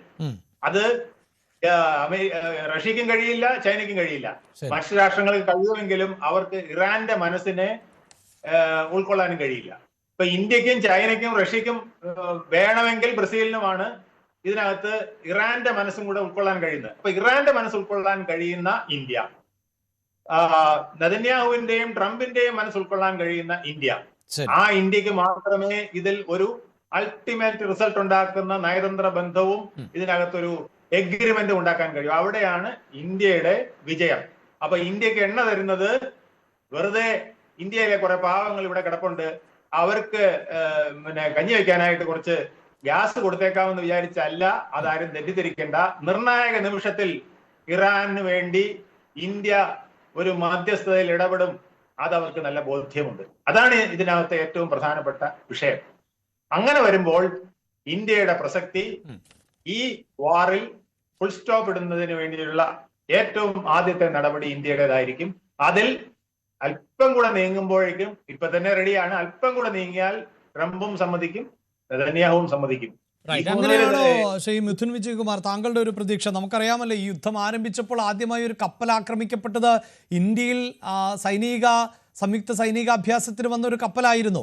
അതിനുശേഷം അതേ ഇറാന്റെ യുദ്ധക്കപ്പലുകൾക്കടക്കം നമ്മുടെ കൊച്ചി തീരത്തടക്കം അഭയം നൽകിയെന്ന് വളരെ കൃത്യമായി ഇന്ത്യ സ്റ്റേറ്റ്മെന്റിലൂടെ തന്നെ വ്യക്തമാക്കുകയും ചെയ്തതാണ്. അപ്പോൾ ഈ സൂചിപ്പിക്കുന്ന പോലെ രാജ്യങ്ങളുമായൊക്കെ സൗഹൃദം നിലനിൽക്കുന്നു. ഇപ്പോഴും ഒരു പരിധിവരെ നമ്മൾ ഈ ക്ഷാമത്തെ മറികടക്കുന്നത് ഈ സൗഹൃദം കൊണ്ടാണ്. പക്ഷേ ഈ ചില റോൾ സ്വീകരിക്കേണ്ട സമയത്ത് അത് സ്വീകരിക്കുക തന്നെ വേണമല്ലോ. അതിനുള്ളൊരു സമയം ആയി എന്ന് ബൈജു ഇട്ടാലയെ പോലെയുള്ളവർ, അത് നേരത്തെ തന്നെ ആകാമായിരുന്നു എന്നാണ് അദ്ദേഹം പറയുന്നത്. ഇത് വെയിറ്റ് ആൻഡ് സീ എന്നൊരു പോളിസി ഇനിയും മുന്നോട്ട് കൊണ്ടുപോവുക എന്നത് നമ്മുടെ രാജ്യത്തിനും ചേരുന്നതായിരിക്കുമോ? നോക്കൂ, ഇന്ത്യ തീർച്ചയായിട്ടും ഈ യുദ്ധത്തിൽ ഒരു വിക്ടിമാണെന്ന് പറയാൻ പറ്റും. പക്ഷേ നമുക്ക് ഒരുപാട് എക്കണോമിക് ഇഷ്യൂസ് ഉണ്ടാവുന്നുണ്ട് ഇതുകൊണ്ട്. അതേസമയം നമ്മൾ നോക്കേണ്ട ഒരു കാര്യം, ഇന്ത്യ എല്ലാ കാലത്തും ഈ പറഞ്ഞ പോലെ ഒരു കൾച്ചറൽ ബാലൻസ് അല്ലെങ്കിൽ മറ്റു രാജ്യങ്ങളുമായിട്ടുള്ള ഒരു ഡിപ്ലോമാറ്റിക് ബാലൻസ് നമ്മൾ മെയിൻറ്റെയിൻ ചെയ്യാറുണ്ട്. ഇപ്പൊ ഇറാനായിട്ടാണെങ്കിൽ നമുക്ക് വലിയ രീതിയിലുള്ള സിവിലൈസേഷണൽ ടൈപ്പ് ഉള്ള ഒരു രാജ്യമാണ്. നമ്മുടെ അവിടുത്തെ ചാബർ പോർട്ട് പോലും നമ്മളവിടെ ഡെവലപ്പ് ചെയ്യുന്നുണ്ട്. അവിടെ വലിയ രീതിയിലുള്ള ഹെവി ഫിനാൻഷ്യൽ ഇൻവെസ്റ്റ്മെന്റ് അവിടെ നടത്തിയിട്ടുണ്ട്. ആ പോർട്ട് എന്ന് പറഞ്ഞാൽ നമുക്ക് വലിയൊരു ക്രൂഷ്യൽ ഒരു ഇൻവെസ്റ്റ്മെന്റ് ആണ്. കാരണം പാകിസ്ഥാനെ ബൈപ്പാസ് ചെയ്തുകൊണ്ട് നമുക്ക് സെൻട്രൽ ഏഷ്യയിലേക്ക് പോകാൻ പറ്റുന്ന ഒരു ഒരു പോയിന്റ് ആണത്. അപ്പൊ അതിനെ മെയിൻറ്റെയിൻ ചെയ്യുക. പക്ഷെ അതിനെ മെയിൻറ്റെയിൻ ചെയ്യുന്നതോട് കൂടി ഒരു പ്രശ്നമുണ്ട്. കാരണം അമേരിക്കയുടെ ഈ ഒരു മാക്സിമം പ്രഷർ ക്യാമ്പയിൻ കാരണം ഇറാനുമായി ഡീൽ ചെയ്യുന്ന മറ്റു രാജ്യങ്ങൾക്കൊക്കെ തന്നെ 25% ടാരിഫ് അവർ ഏർപ്പെടുത്തുന്നുണ്ട്. പക്ഷെ ഇന്ത്യക്ക് എസ്പെഷ്യലി ചാബർ പോർട്ടുമായി ബന്ധപ്പെട്ടുള്ള വിഷയത്തിൽ ഒരു എക്സ്റ്റൻഷൻ കിട്ടിയിട്ടുണ്ട്. അതിൽ ഒരു വേവർ കിട്ടിയിട്ടുണ്ട്. ആ വേവർ എക്സ്പയർ ആവുന്നത് ഏപ്രിൽ 26-നാണ്. അമേരിക്കയെ നമുക്ക് പിണക്കാൻ പറ്റില്ല, ഇറാനെ നമുക്ക് പിണക്കാൻ പറ്റില്ല. ഇസ്രായേലുമായിട്ട് നമുക്ക് വലിയ രീതിയിലുള്ള ഡിഫൻസ് ആൻഡ് ടെക്നോളജി പാർട്ണർഷിപ്പ് ഉണ്ട്.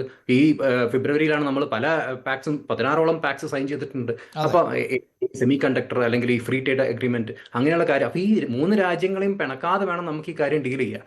നമുക്ക് ഇതിലൊരു മീഡിയേറ്റർ ആവണമെങ്കിൽ എന്തെങ്കിലും ഒരു പൊസിഷൻ എടുക്കണം. ഒരു ഐഡിയോളജിക്കൽ പൊസിഷൻ എടുത്ത് ഇസ്രായേലിനെയും അമേരിക്കയും തള്ളി പറഞ്ഞുകൊണ്ട് നമുക്ക് വലിയ രീതിയിലുള്ള എക്കണോമിക് ലോസസ് വരുത്തി വെച്ചുകൊണ്ട് നമ്മൾ ഇതിലൊരു പൊസിഷൻ എടുക്കണം എന്ന് പറഞ്ഞാൽ അതിനോടൊന്നും യോജിക്കാൻ പറ്റില്ല. കാരണം ഇന്ത്യക്ക് ഏറ്റവും ക്രൂഷ്യൽ ആയിട്ടുള്ളത് ഇന്ത്യൻ എക്കണോമിയാണ്. അപ്പൊ അതിനെക്കുറിച്ചാണ് നമ്മൾ ഇപ്പൊ ഏറ്റവും കൂടുതൽ ചിന്തിക്കേണ്ട ഒരു അവസ്ഥ. അപ്പൊ അതാണ് ഇന്ത്യ ചെയ്തുകൊണ്ടിരിക്കുന്ന ഒരു കാര്യം. പിന്നെ താങ്കൾ സൂചിപ്പിക്കുന്ന പോലെ യുദ്ധം തുടർന്നാൽ ഇന്ത്യൻ എക്കോണമി വലിയ തോതിൽ പ്രതിസന്ധിയിലാവില്ലേ?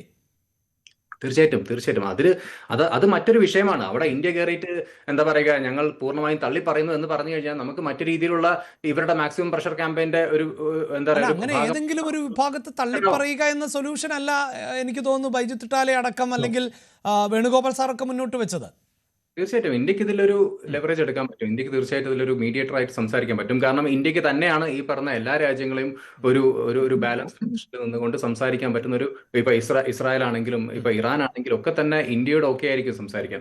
അപ്പൊ ഇന്ത്യ ഒരു മീഡിയേറ്റർ ആയിട്ട് പ്രവർത്തിക്കുകയാണെങ്കിൽ ഈ യുദ്ധത്തിന് ഒരു സൊല്യൂഷൻ തീർച്ചയായിട്ടും കാണാൻ പറ്റും.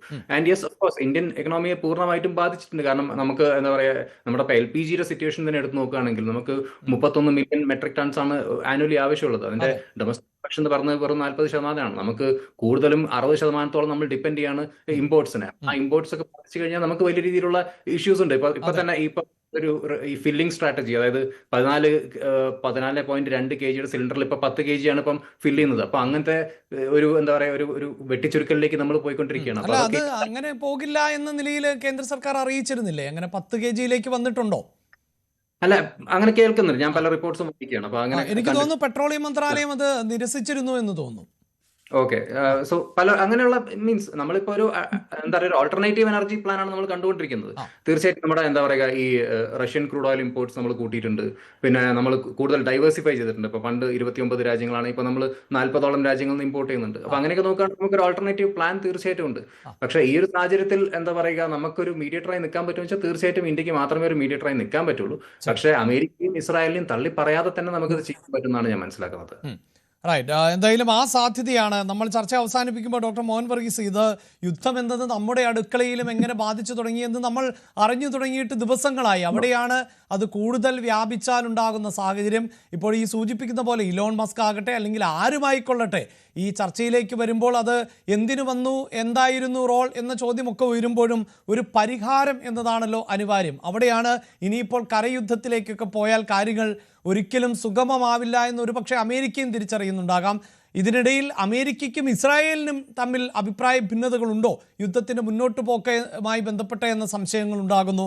അതുകൊണ്ട് തന്നെയാണ് യുദ്ധം അവസാനിപ്പിക്കേണ്ടതിൻ്റെ ആവശ്യകത കൂടുതൽ ചർച്ച ചെയ്യപ്പെടുന്നത്. പക്ഷേ നേരത്തെ ഇപ്പോൾ ഒമാൻ പോലെയുള്ള രാജ്യങ്ങളൊക്കെയാണ് ഇതിനു വേണ്ടിയിട്ട് മീഡിയേറ്റർ ലെവലിൽ നിന്നത് എങ്കിൽ ഇപ്പോൾ ആ രാജ്യങ്ങൾക്കൊന്നും നിൽക്കാൻ പറ്റാത്തൊരു സാഹചര്യമുണ്ട്. അവിടെ ഒരു വഴി തുറക്കേണ്ടതുണ്ട്. ആ വഴി തുറക്കുക എന്നത് അടുത്തെങ്ങാനും സാധ്യമാകുമെന്ന് താങ്കൾക്ക് തോന്നുന്നുണ്ടോ?